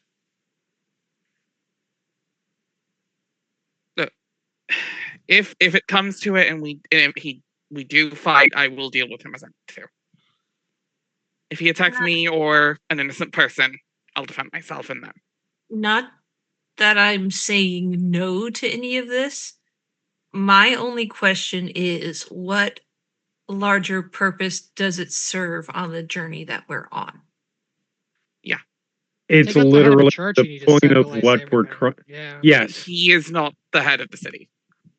No, but it will destabilize a lot. It's a step in the right. Look, For a I- moment until Helen I'm takes over. genuinely asking. I'm genuinely Right. asking. and I'm genuinely answering. Yeah, I can't hear you. It will do damage to the stability of the system that we are trying to tear down. Is it going to take down the whole city? No. But No. we're not going to do something that's going to take down the whole city in one swing. Right. So you launch the first rock at the wall. If the first rock launched at the wall is, the head of the Killing Morgan's form of- Syrians, I don't know what they call themselves, but if it involves them burning from the inside out, there's your first rock. Well, actually, that'll be like the 8th or 9th rock because we need to do stuff to get there, as you said. But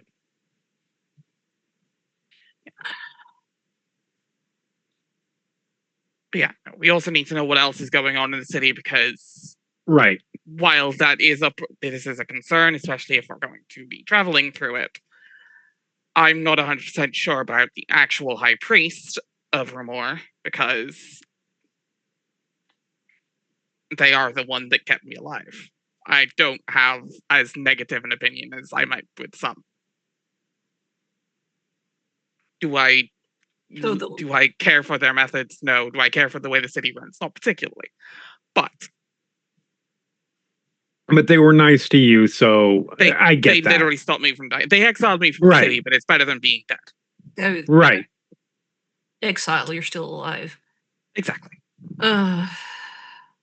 Yeah. I'll take living on the outskirts in my own little shack than 6 feet under.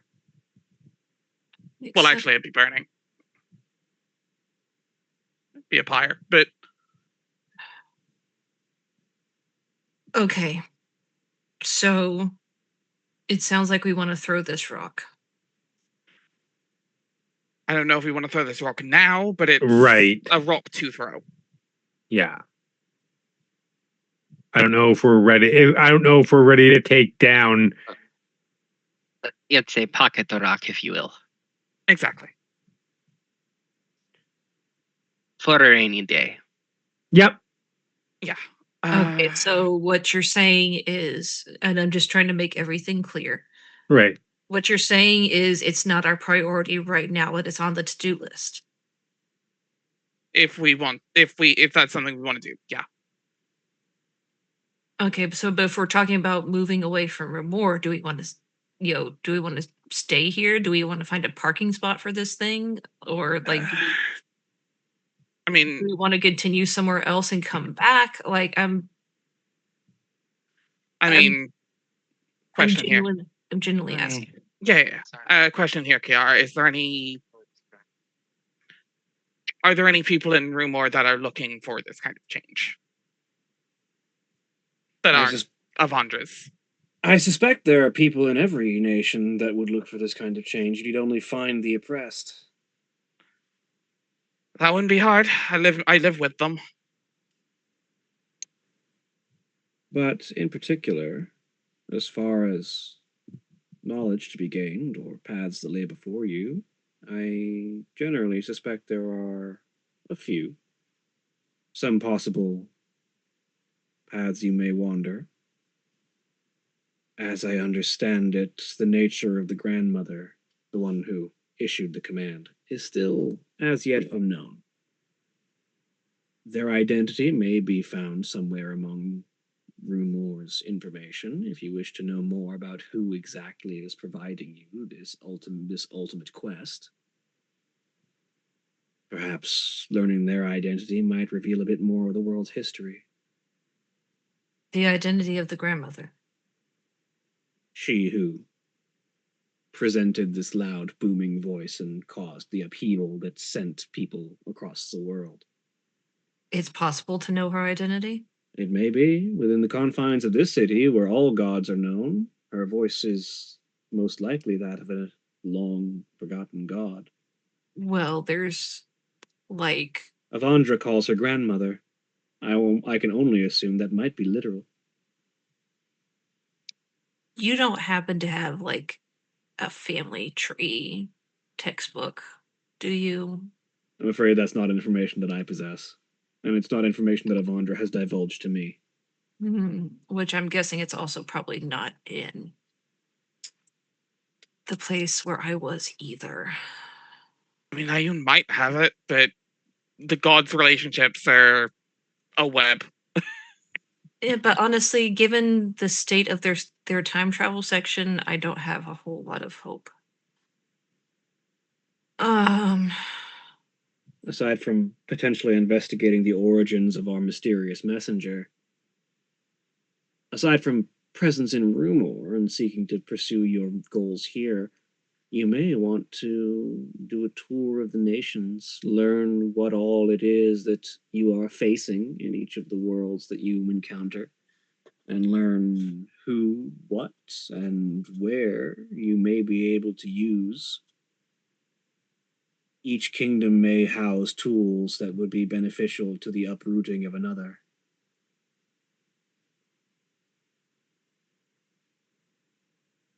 Getting the lay of the land may be an excellent first step.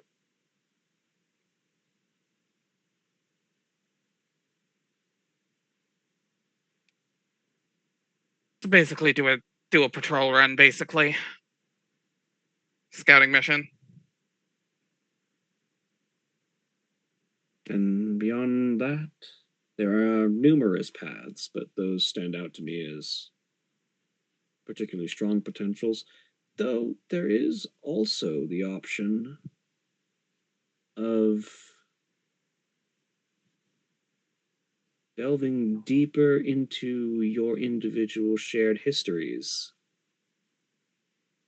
You seem to have landed in the same place for a reason. There may be something more to each of you than first meets the eye.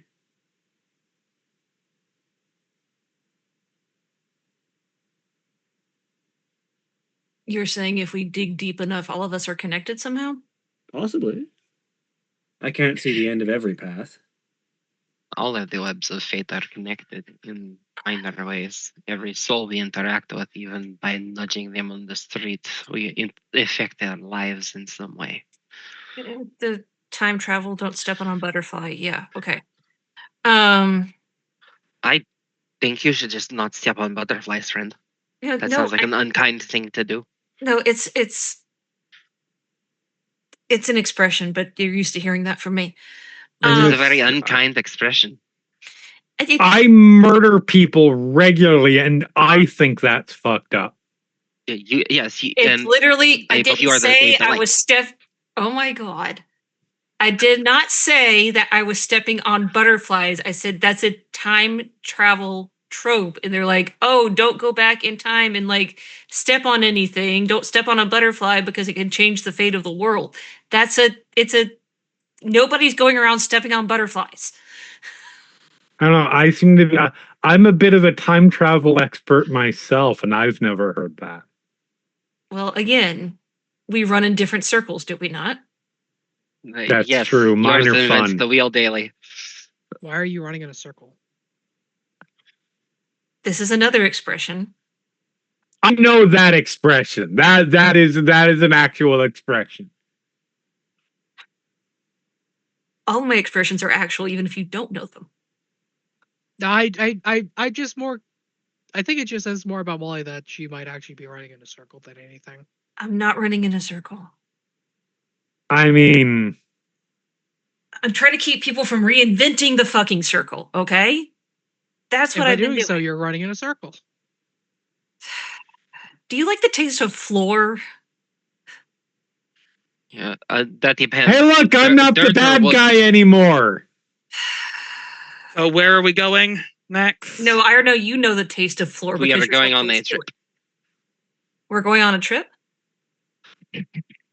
Are we sticking here? Or are we going to dig into my story? That way, at that point, we're mean- basically coming face to face with Duke. I mean, we're here. Like, we can talk to the downtrodden and try to find more about the. Yeah. See if we can find about this grandmother. Yeah. Well, since we're already here. Well, in that case, we might as well park ourselves at my place on the outskirts. You still have a place? Yeah, I have a place on the outskirts.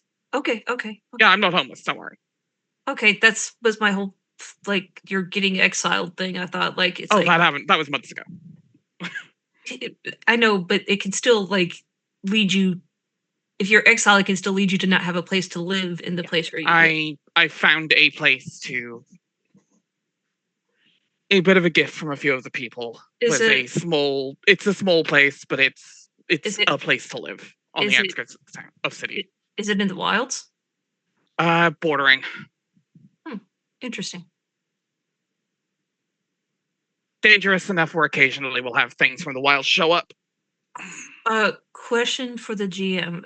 So is Morgan's cottage on the border of the wilds across from where I'm from? No. The border of the wilds that Morgan was at is the northern border of the theocracy. Northern borders. Okay. Yeah. Curious. It's like roughly around here-ish on the map. Because there's a Okay. huge gap of just rest of Rumor between you and the main city of Rumor and you. Got it. Just curious. Yeah. So it's probably somewhere around here. Got it. But yeah, no, we're close enough. We'll occasionally get a thing in that I have to kill.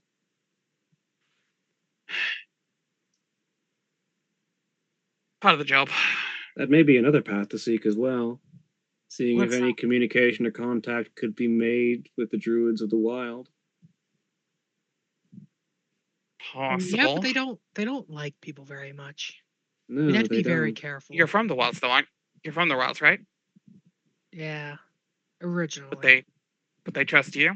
No, not really. Could you make them trust you?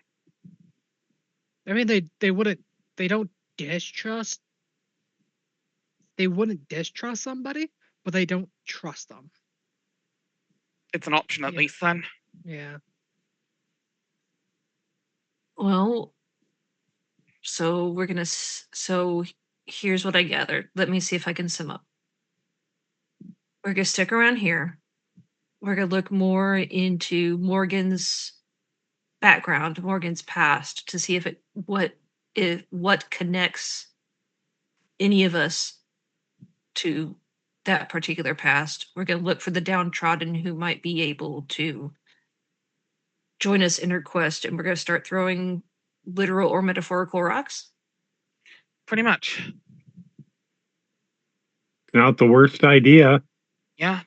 No? Someone give me a D100 roll real quick. I will. Damn it. D100. Too slow. Okay, that tracks. It is roughly around this time, early in the morning, that you start to hear the call of criers outside. And the announcement for today, you start hearing the call that the high priestess is to give an address to the city at noon on the steps of the high temple. That's all you get out of the announcement, whether or not that's something you want to follow up on. I mean, sounds at least like one of us should follow up on that. If everyone's gonna be there, it's the problem. If I'm even spotted by a member of the Order of Tyr, dead where I Okay. stand. So I don't know if it's safe for me to go there. Okay, so you're not going, so I'll go. It might be good for you to get an idea of what's going on here. Get an idea of what the High Priestess is up to. Give me something to do. Yeah? Based on his reactions to the undead, I can't imagine the rest of the order is very favorable to me being anywhere near. Depends on the order. Depends on the god, really. There are some less savory gods from my perspective that might be more okay with you. It depends. I'm sure there's a god that I'm. I did specifically meant the Order of Tyr. Oh no, Tyr would. Yeah, no, you. Like similar to you, they probably want to kill me on the spot. So there's a good question. They wouldn't like you particularly. There's a good question. How the fuck does this town work like that? Like, if the Church of Tyr is like murder all undead, and other churches are like we venerate undead. Does that mean that you can kill undead? It depends where you are and who's in power at the time. This city needs constantly. This city needs to burn at a level almost as much as the divination city tower. Why do you think I don't like this place? Because it's full of contradictions? Correct. It is constant. The problem with this place, ironically, is it changes constantly. Tell me about it. Like, one day it's Tyr, one day it's Helm, the next it's frickin' the next it's fucking Ilmater, and it just. Believe me, I feel your pain. And ironically, it changes constantly, but never enough that it actually changes. Is the big problem. It's always surface level. There's a god. Mm. We need a torrential flood of incendiary pitch to cover this entire city and then have someone light a match. At least get the people who are being affected out, and at least the ones who are trying to help, because there are, much like our friend Kiara here, there are people in these temples that are actually just trying to help. Absolutely. I'm not saying that I'm going to take action to cover it in pitch. I'm just saying if that were to happen and a match were to go off, the world would be better off. Yeah, but oh no, I wasn't there for that conversation. I couldn't refer to that conversation because I wasn't there for it. Okay, so all of the cities are better off covered in pitch and burned. Okay, so but I'm not saying I disagree. However, you burn something down, then what comes next? That is not my concern. Okay, so you want to make the mess, but you don't want to clean it up. No, that is not my concern. They have their job, and everything. Nothing else matters to her. No, but my point is whether it's your concern or not, it's somebody's concern. It certainly is. And if the people who are doing the bad are no longer there, it is up to the people who have been held down to Right. decide what's going to happen next. Well, yeah, but then okay. Yeah, but we could sit here and philosophize for hours. If the people who end up taking over after we have cleared the playing field are also bad, then that's somebody else's job to come in and burn them down.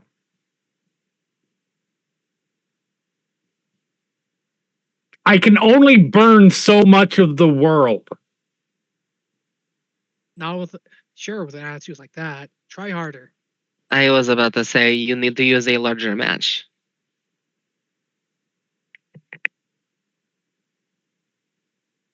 I like how many people in this debate are on my side on this matter, by the way. Okay, I would like to make it clear that Molly is not anti-burning things. She's just also bringing I know. up the point that, hey, guess what? Like, Yep, we did. something's gotta rise from the ashes. Yep. Yeah, again, Morgan's not against burning. It's just, You have to clear away undergrowth with fire for the natural growth afterwards. To Is flourish. there a god of fire? Oh, there are several. several. Are there any that would be willing to lend their aid? I think we're being a little literal here. Yeah, probably. I'm mostly joking. Like, I understand we are not literally burning every city down. As much as I would like literally for that to happen, I know that that's not going to be the end game. We would have to be for once. very strategic about that, because otherwise we paint a very big arrow with Yeah, fire. dropping Okay. breadcrumbs. Okay. So at least Molly is heading to the announcements. The High Priestess announcements. Yes. I'm probably heading back to my place to go talk to go sort myself out there and make sure Right. everything's safe there and go talk to people. Maybe we take a snoop around the border with the wilds. That's snooping around the wild sounds like a Ingrid. Yeah. I was thinking of trying to delve into the ancient parts of the city. There are plenty of those. Because if we're thinking of trying to figure out who Grandmother is, and it's a lost god, then why not in the oldest parts of the city? Yeah. That's really smart. You've got a point. I think that's a good plan. Roll me a history check, Morgan. Okay.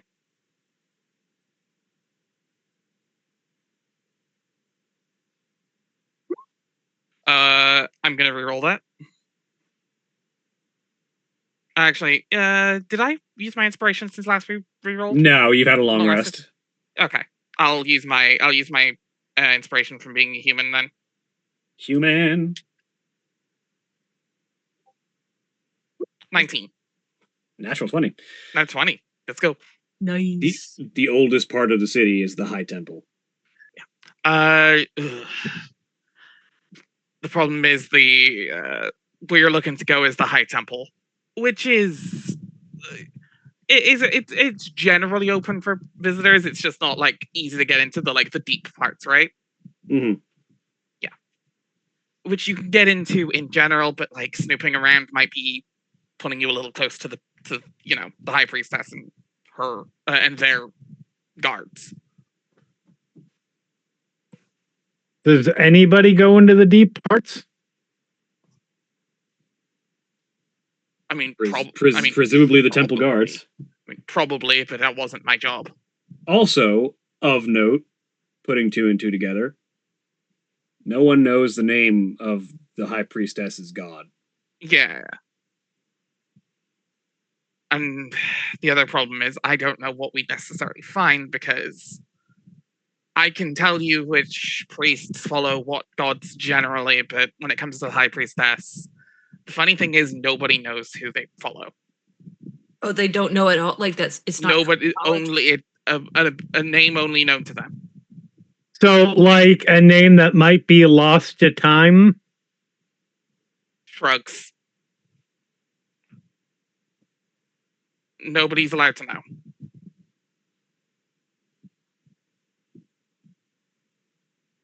And it's weird because theoretically, the power of a god and their control over the city is dictated by the number and strength of their followers. Mm-hmm. As far as you can tell, the High Priestess is the only person who follows this nameless god, aside from maybe the temple guards. Mm-hmm. Are you telling? I just want to make sure that this is said, that this is out there, that we acknowledge. Are you telling me there is at least a non-zero chance that we are doing the work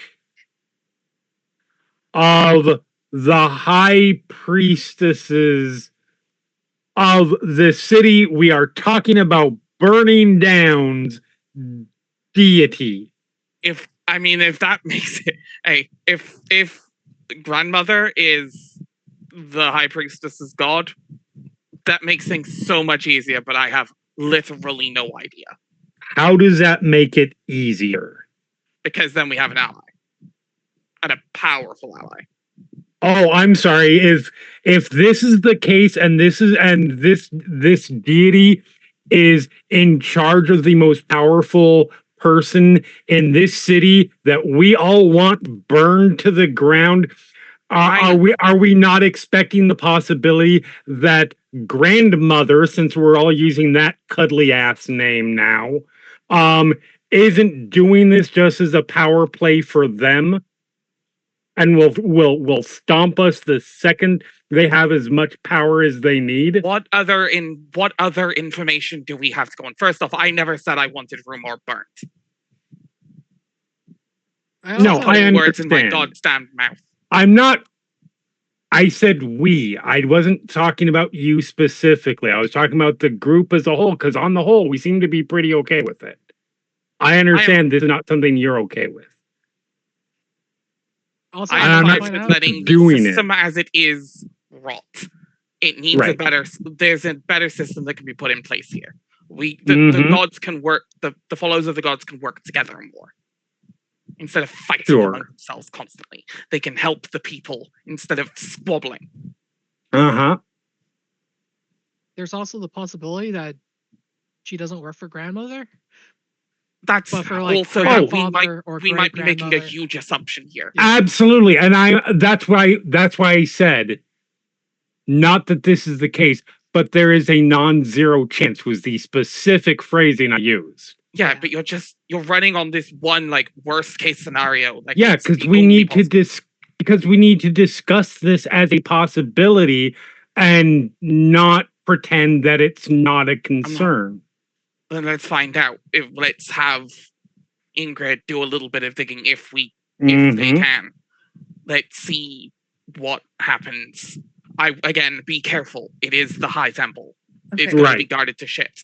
So, our next steps. We're going to park this thing out by your place. I would say it's maybe safer here, because that's a big mark. Okay. Yeah, that's just going to put a target in your place. That's true. Okay, so let's stay as is. So I'm going to go hear this speech at noon. Ingrid is going to go digging around the older parts of the city, including the High Priestess's temple. And with the information that we gather from there, we're going to regroup. Am I hearing this correctly? Yes. Astra, Igraine, what are your plans? If I may suggest, your armor is fairly all-encompassing, and it may be worthwhile. The High Temple is the oldest place in the city, as mentioned. It might be worth going as a group, just in case. Oh, going to the temple as a group? Going to the speech. Hearing speech. I could maybe if I'm careful, but it might be difficult. If I'm spotted, it's problems immediately. I'm not against it, but we're Hey, running. what's that spell your armor lets you cast once per day? Oh, yeah, I do get past without a trace, but also flat 0. You can make it work. I can make it work. I'm just saying, flat 0 here. Okay. So, taking into consideration Kiara's input, we all go to the speech at noon, some of us more visible than others. And then we go to the temple? The speech is at the base of the temple. So. Right. We'd I be mean- allowed to poke around the public parts easily, and if we want to. I mean, seeing as we're already there, we might as well. Yeah, and to be clear, the High Temple is kind of the Mount Olympus of this city. In that, like, at the base, it is the highest point, like the actual main body of worship, where the High Priestess supposedly has her worship and her place is the highest point in the city. But the entire thing kind of stretches up from the center of the city all the way up above everything else, and the base of the temple is where the speech is supposedly meant to be given. So, Gotcha. Is there an underground? theoretically, if asked, yes, there is supposedly an undercroft. Yeah. That's my aim. Yeah, that would be. Undercroft. Yeah, like. Yeah, definitely, probably. Well, the question is, do you mean literal or like criminal underground?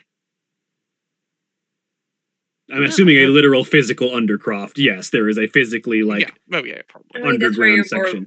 That's where you're more likely to find. Tombs, corpses, things like that. Yeah, I mean,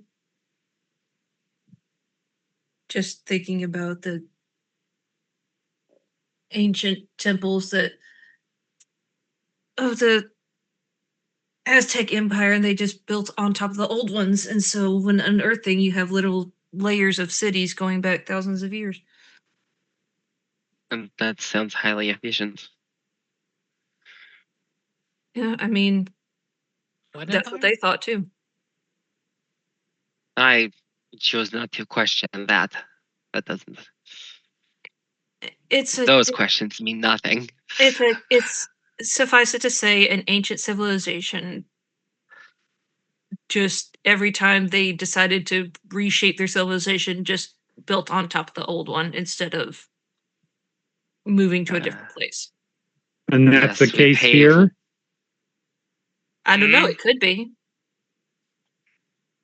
I mean, I wouldn't be surprised if it was. If the gods are changing at a alarming rate, apparently, then rather than build a new high temple, I'm assuming that each person just decided to cover the old one up. The High Temple basically covers everything. It's temple to the gods. It's just then the decorations get put on top of whichever god's in major charge right now. Except the ones we don't know about.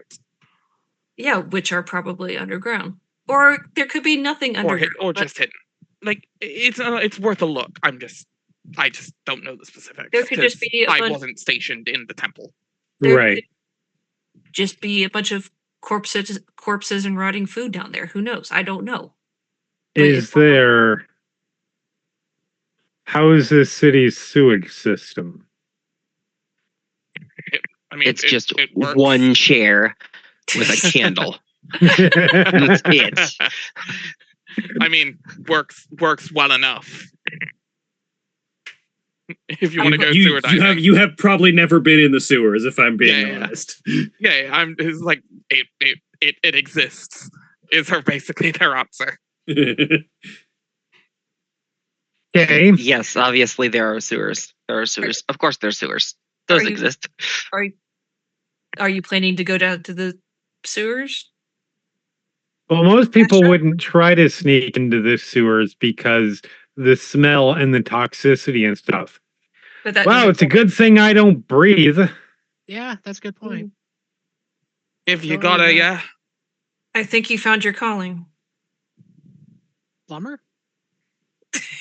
You're at I'm just saying, if we're talking about literal underground of the High Temple, and not just like the center of the temple and it's metaphorically called the underground, I understand you may not know. But if it's the underground, then if there are get people into the Endercroft Yeah. through the sewers, yes. if there I are get that. people who are down there, unless they're like me, they've got a shit. It's a crass way of putting it, but I see your point.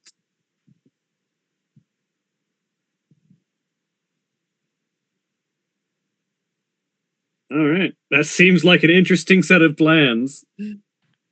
Do you all head out for the The alternative option is putting me within visual and spellcasting distance of the high priest. Do you want that? I mean, if we get a big enough slingshot, I'd be willing to try it. Yes. Yes, I do. It's not. Okay, that's not no. You don't get a vote in this. Out of Maybe- out of character, yes, I want that because it'll be Like- funny. As, Out of Main character, character, yes, I no. want it too. as much as I know that you're all joking, let's not attack the High Priestess in the middle of the city.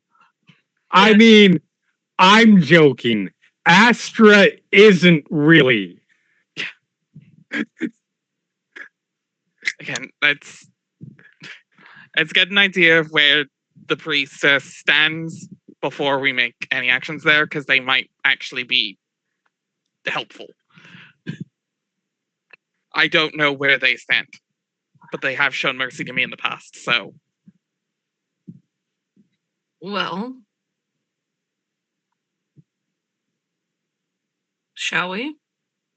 worth a shot. Morgan puts their helmet on. So your group makes your way to the High Temple district for at least observing the noonday announcement.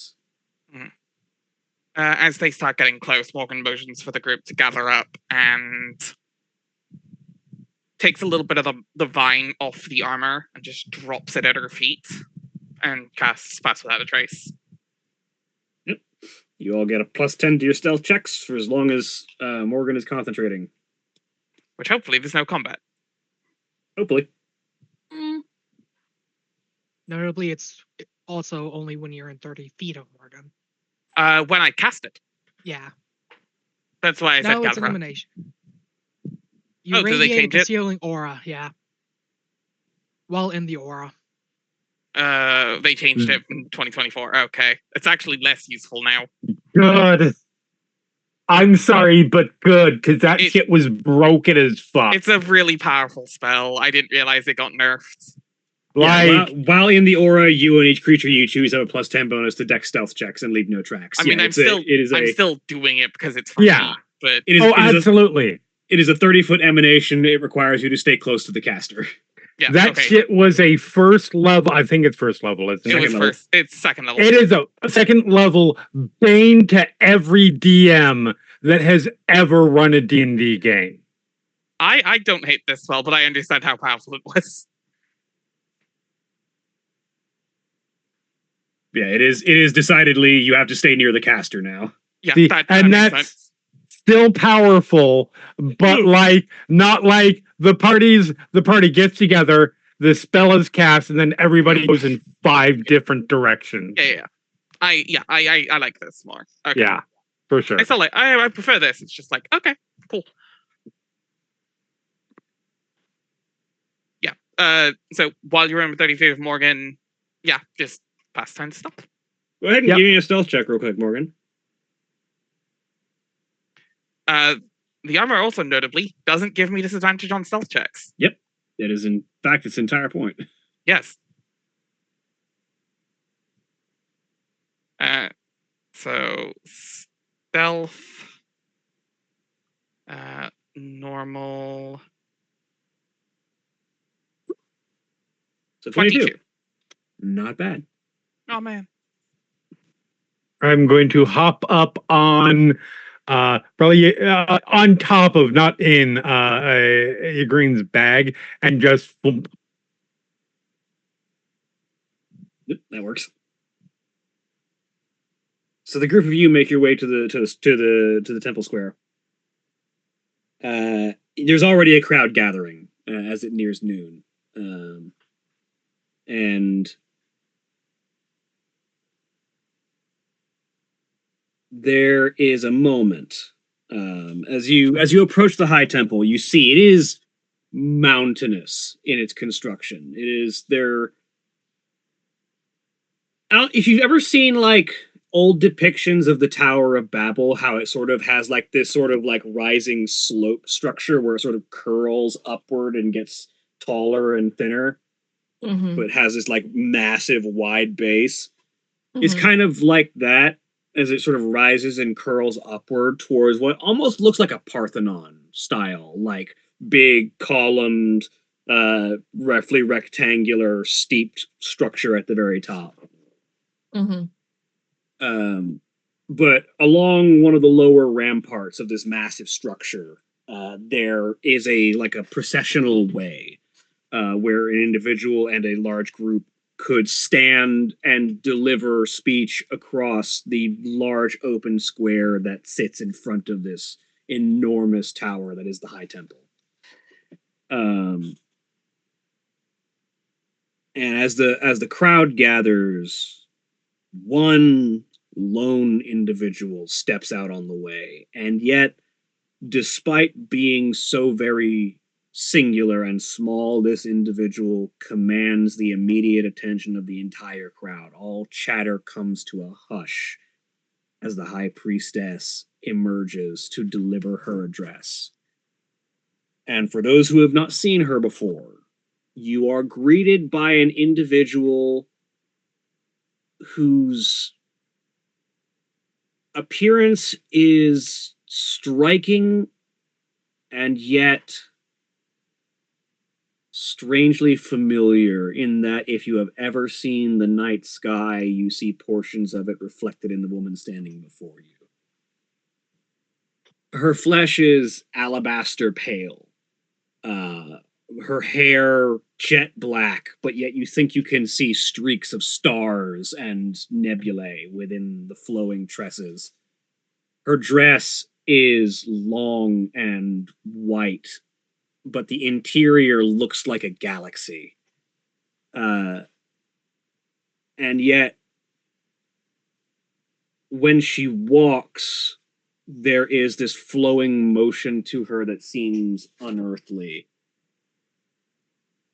And though none of you can see it from the angle that you are viewing her from, when she walks, she leaves faint, disappearing footprints of blood in her wake.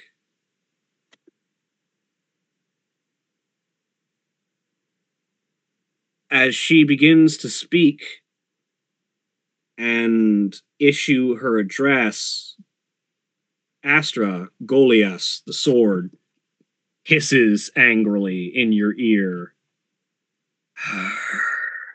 Kalien, she is there. well, this is awkward. I fucking knew it. The god's daughter.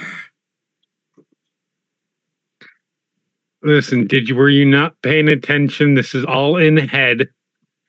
Were you not paying attention to the whole conversation that we had? Or do you not pay attention unless your name gets mentioned? Because we were literally talking about burning it all down. We're on the same side. Just shut the fuck up right now. He hisses, but it quiets down. All right. See, we have a positive working relationship. Littered with profanity. That does not preclude a positive working relationship. No, exactly. That's not, exactly. Most positive working relationships include it. But the high priestess Kalien, as Astra now knows her name to be, addresses the crowd, and her voice booms.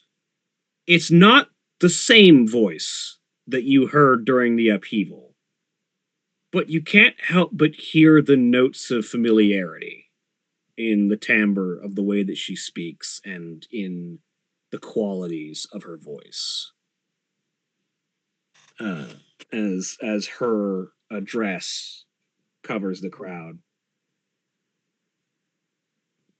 I come to speak to all present to address concerns arisen in the wake of the upheaval. Many have come to ask their gods for guidance, only to be left wondering, stumbling in the dark. I come to you now to tell you this truth. Challenge is coming. Change makes itself known, knocking, baying at the door to upend all that we have known. The threat to your gods, to all the gods of Rumor, is plain. Your god's place in the theocracy is at risk. Everything is at risk.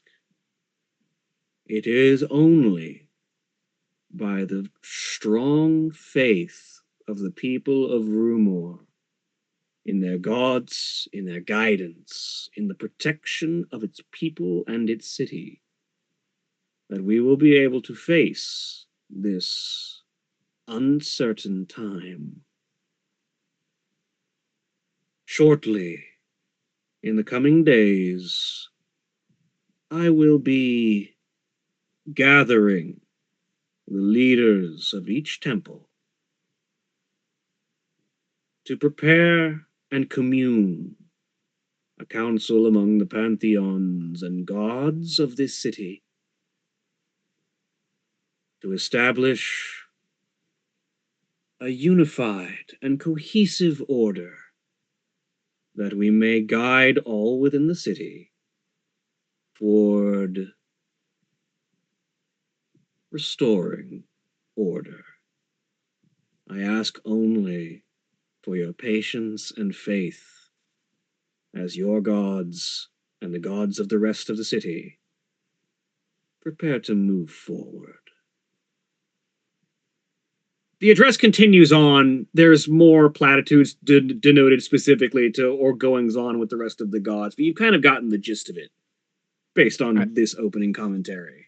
I very, very subtly, carefully lean my head up towards the gray and go, yeah, this bitch gotta die. I could not begin to agree with you more. You It sort would be of fun. like the gist that you gather is that at some point she's going to be gathering like the high priests and priestesses and leaders of the various temples for some kind of meeting. I would like everyone to roll me insight. It's either a power play or a power play or a power play. Mhm. Have you considered a power play? Maybe. The only difference between the different ones is who ultimately gets sacrificed to who. This can be taken more meanings than you think. I think. I almost wanna. Nah, that's fine. I like maintaining my Molly and Ugrain, Thoughts on you it. both hear like an implicit threat in that mention of a gathering. Like if the high priestesses and their gods aren't willing to go along with what the high priestess has in mind, they might not still be a god in the city at the end of it.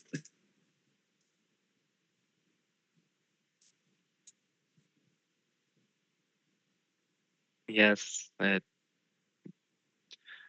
power is forged by the iron hand that has seized it. Cycles continue. so much fire.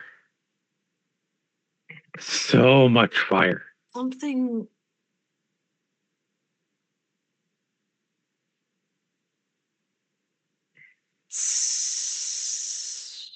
Okay, this could be a totally impossible thing to do as a character. Because we don't see the blood footprints, but Molly cannot let go that there's something she's seen or heard this person before. You can with a 21 insight, you can put together that her voice sounds very similar to grandmother's. Not like identical, but given a little bit of extra information that some of your fellow party members might have were you to gain it, it would be very easy to put two and two. I understand your strong suggestion. So, anyways,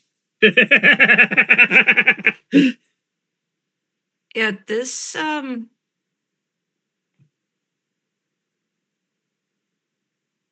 this could have just gotten a whole lot more complicated. This definitely is going to get a whole lot more complicated Because if we do not act fast enough. Because that had similarities to grandmother. But if granddaughter is acting one way and grandmother is asking for something else,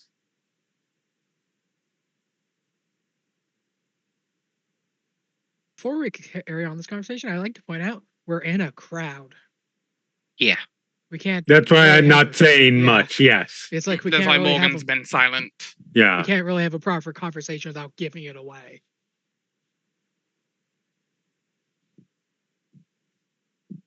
Do you intend to, while she's still giving like the more generalized issues of the speech, like edicts about things going on throughout the city, things that need to be handled, are you guys going to retreat back to the Nidhogg? yeah, I think that's probably best. Yeah. That's a great plan. You sure you don't want to drop me in a cistern somewhere? As much as I would love to, I think we need to go back to the vehicle first. All right. Molly's What gonna. was that? Ingrid. I don't go back. I sneak All off. right. Where are you going? Roll me a stealth. I'm gonna try to pursue that shit. 24, since I'm within 30 feet of. At the moment, yeah. Yeah. That initial departure.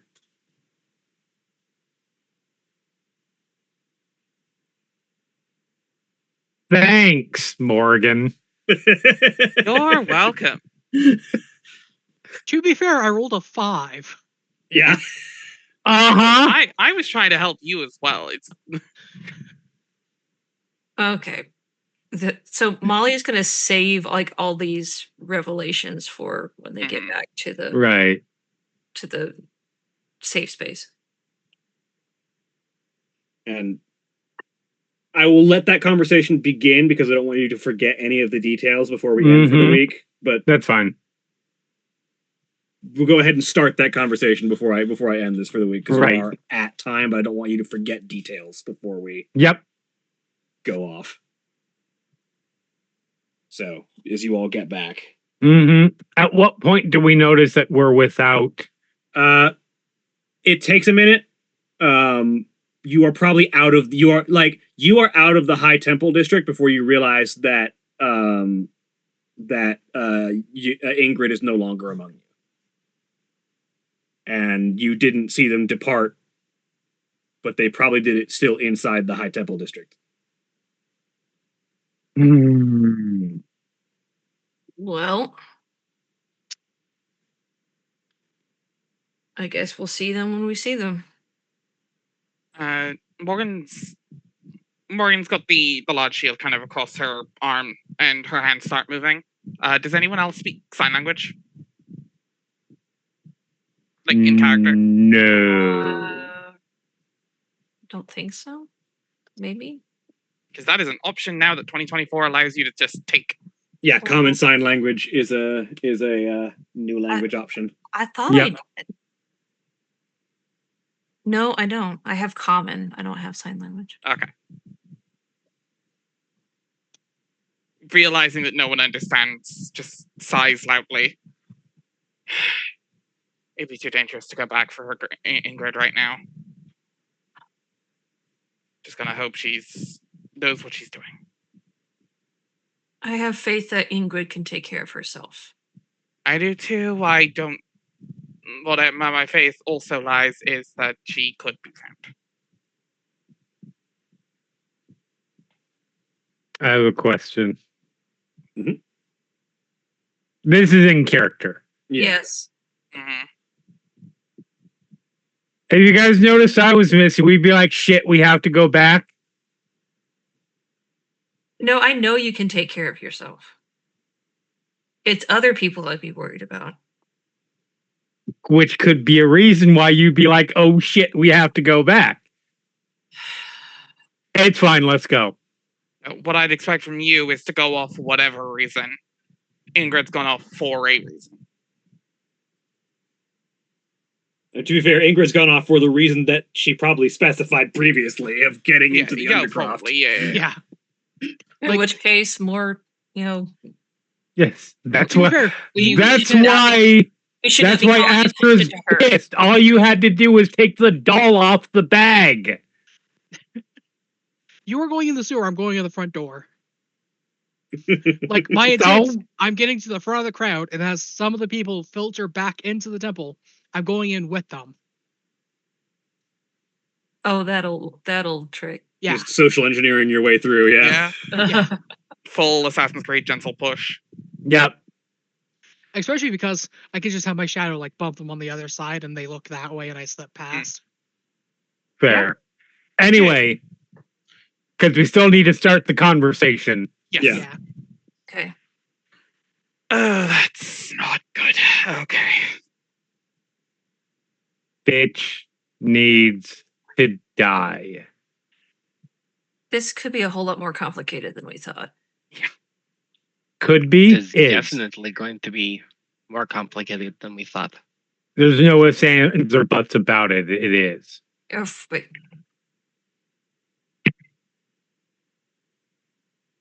Okay, so this is a whole lot more complicated than we Right. thought. Did anybody else?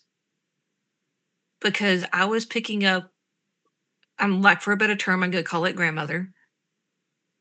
I was picking up grandmother vibes, but it doesn't sound like grandmother and descendant are on the same page as far as chaos needs to happen. Because as far as I can see, grandmother wants one way and possible descendant wants complete control. Those two things are not necessarily. Though they can coexist perfectly. They can. The thing about families. It also depends exactly what grandmother wants. That means she could be on her outs with her own god. Could be. Which is You know- which is interesting as the leader of a city full of clerics. It just. Yeah, something is just sticking out to me that this is a snag a loose thread could easily get hooked on. So, I guess my question is, are we all fairly unanimous in the opinion that Priestess does not have the best interests of this city at heart? Because that's a neon sign. Well, I don't know what that is a fairy fire sign. Oh, a what? Fairy fire sign. You make lights in the fair. It's a spell that lets you set things alight to, Right. makes things light up so you can hit them easier. Make things light up so you can hear them easier? Hit them easier. Hit or just see them. Yeah, still see them, but It just makes it so you can see them easier. It's like a highlight. Oh, a neon sign. yeah, I that's don't what know they were what you're trying to say. talking But about. well, it's neon. I don't know what I you're don't know what talking you're- about. I don't know what you're talking about. Ha ha, I know something you don't. So my point being, How the world looks from this looks pretty I don't know how you can hear the implicit everything about that speech screamed, I am a supervillain who needs to understand what it's like to see my flesh melt. Yes, but as with any language, there are many degrees of interpretation. Your interpretation happens to be, I'm a supervillain and I need to melt. As to where somebody else can say, this person is trying to rapidly gather up their toys and go home. I think she's trying to consolidate That's a power. really weird way to interpret that. So weirdly, I'm actually kind of with Astra here. However, Stranger things have happened. I don't If want you she guys were keep this- acting like that's strange. You guys agree with me all the time. and I disagree with you a lot as well. That's true. Okay, focus. Yeah, sorry. You We fair. My know- point being, We know she is trying to accumulate power. We know but she would not be trying to do this if she was not desperate. she Something knows has- something's coming. Something has rattled her cage, figuratively speaking. She knows we're here. Something has rattled her cage, and that's when people make the most stupid and rash decisions, which is why she is calling for this gathering of high priestesses and gods. It's not for unification, it's for purely Fuck all y'all. I'm gonna get mine. purely paranoid. She is paranoid about her disruption to power. She likes where she is. She wants to stay where she is. And she wants to make sure that everybody around her is going to keep her where she is. If not, she wants to find the people who do not and ever so slightly Trying get to rid of ride them. out anywhere this change could come from. Because To be it could come clear- from inside her own walls. Are we, and if the answer is yes, cool. Are we sure this is desperation and not opportunity? They can don't- look very similar and be very different. I don't All- know. All I'm saying is, as an investigator, as an academic, historically speaking, when a ruler's power is threatened,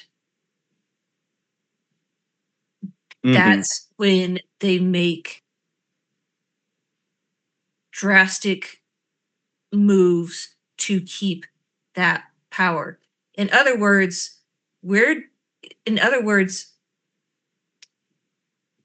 if we weren't doing our job, Right. if we weren't doing our job well, if we weren't doing our job right, she would have no need to worry about us. However, we are doing our job too well.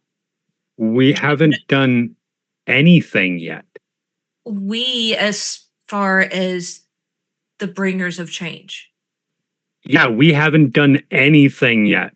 This I isn't in the- reaction to It us. is the threat, the idea of Right. what we're Thank you, standing for that. is doing the job for Absolutely. her. No, yes. It's not those- in reaction to us. It's in reaction to what's going on. But the very on a macro level. idea of change means means her throne is falling. Her Not influence is Unstop. what I'm trying to say is historically rulers only act this way if they are really truly scared of a threat. And She is threatened, she is a cornered animal, and that's when That's when they lash out. Exactly. sure, A cornered squirrel is the most ferocious animal on the planet. I absolutely agree with all of that. I just disagree that that's not the only time that this happens. It also happens if you see an opportunity to consolidate your power just because you are a power hungry, greedy opportunist. That's where I don't know if she is, though. No, and I don't know if she is. That's what I'm saying. I don't want it to be going down the, it is definitely a desperation need to protect situation, because we should handle that differently than she is planning to murder a bunch of, or whatever the case may be. She's planning to murder a bunch of people to consolidate her power. I mean, I think if it's opportunistic or if it's out of desperation and she's being cornered, I think either way people are going to die. I agree. The thing is, if she were so willing to murder to keep her power, I'd be dead. I personally would be dead. Really? She should. mercy. Because, all right, I'm going to go down a road that I understand is conjecture and paranoia and all the rest. But are you Now telling you're willing me to go down the road? I'm willing to voice it, that the high priestess, who may have a connection to grandmother, who let you live, who is being an agent of grandmother,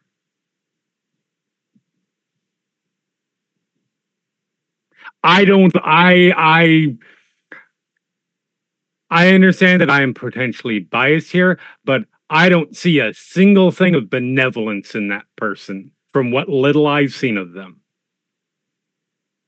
Right, but again, if there weren't some shred of benevolence in the High Priestess, I would be dead where I stood in that temple. Unless you served a greater plan for them. That works against her, I don't get the process here. Because you think you are working against someone and you're ultimately working for them. I am without realizing. I have been called, I mean, theoretically I've been called by grandmother, whatever she is. Yep. But if I'm working for, but if the priestess is against grandmother, why am I alive? Wouldn't she have taken the opportunity to nip me in the bud 6 months before it started? Not necessarily. Not if she knows you're going to do something that will provide a necessary step for her to do what she ultimately needs to do. Then you see my confusion of why am I here still? No, because you're a pawn without realizing it, is what I'm saying. She needs a bargaining chip. You're a patsy, a pawn, some kind of unknowing agent. You think you are working against her, and you are, but you are ultimately working as part of her plan. The way I see it, I don't necessarily disagree with that, but to a different degree. I think when it comes down to it, that, and I'm not saying that she should not have kept you alive. Right. That's not We all what I'm trying agree. to We're say. glad you're alive. We're glad she showed that benevolence. However, I believe when it came down to it, if it's her versus you, she has something that she can pull up and play on you. She's like, remember that time that I saved your life. Remember that time that I showed you benevolence. Because all she needs, if it's a 1v1 situation, all she needs is that one moment of hesitation, because she did give you your life. She did show you benevolence. She exiled you instead of dying you. And she is counting on that one moment of hesitation to strike. It's yes, not, and I'm not trying to say you're an idiot or you're anything, or you know, you can't be trusted or anything like that.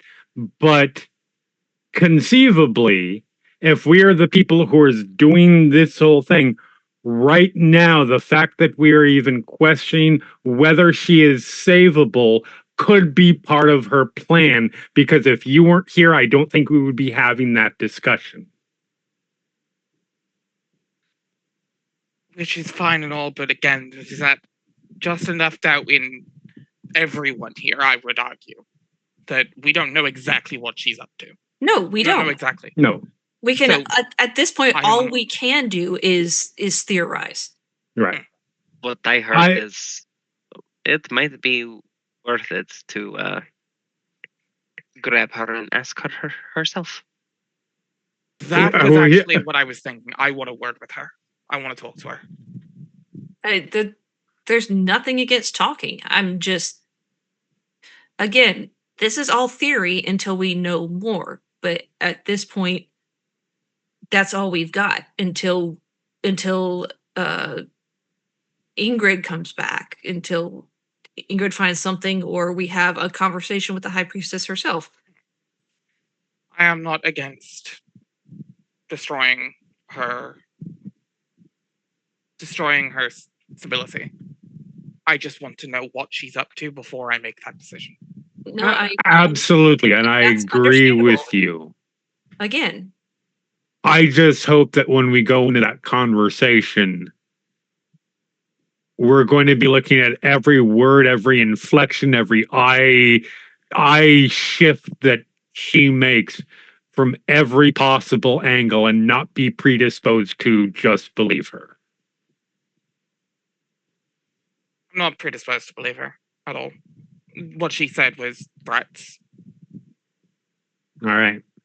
I'm not naive enough to think that wasn't a threat. I'm just willing to see, quote, humanity here. Understandable. Or whatever the hell she is. Nothing human in her, says the voice of the sword. Shut up. She is a god's daughter. Good. Listen, again, this is all in the head. Listen, am I not arguing your point right now? Shut the fuck up. Tell them her name. Eat me. Tell them the god's name. Eat me. And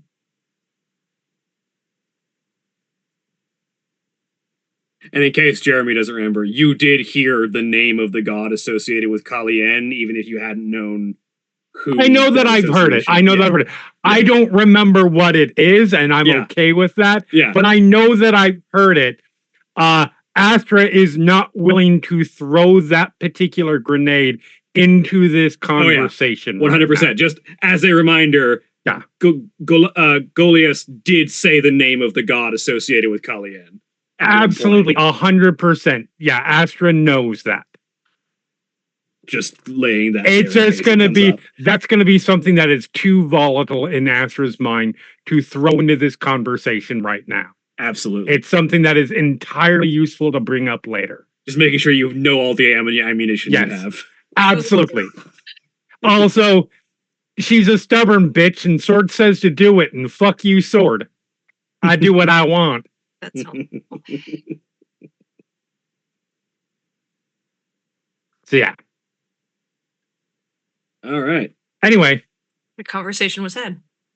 With that, as the camera pans over to a lone undead individual quietly moving their way through the shadows of the interior of the high temple, as you look around and see guards moving in various directions and worshippers moving about, and you see a large wooden and metal barred door marked with skulls and iconography of the dead, indicating access to Undercroft and tombs. That's where we're going to end for the week. You have anything you want to say before you go, Drevian? Nope. All right. I saw that face. All right. It's like Say goodbye, that's where everybody. I want to go. Bye, everybody. Bye. Bye. Bye. Goodbye.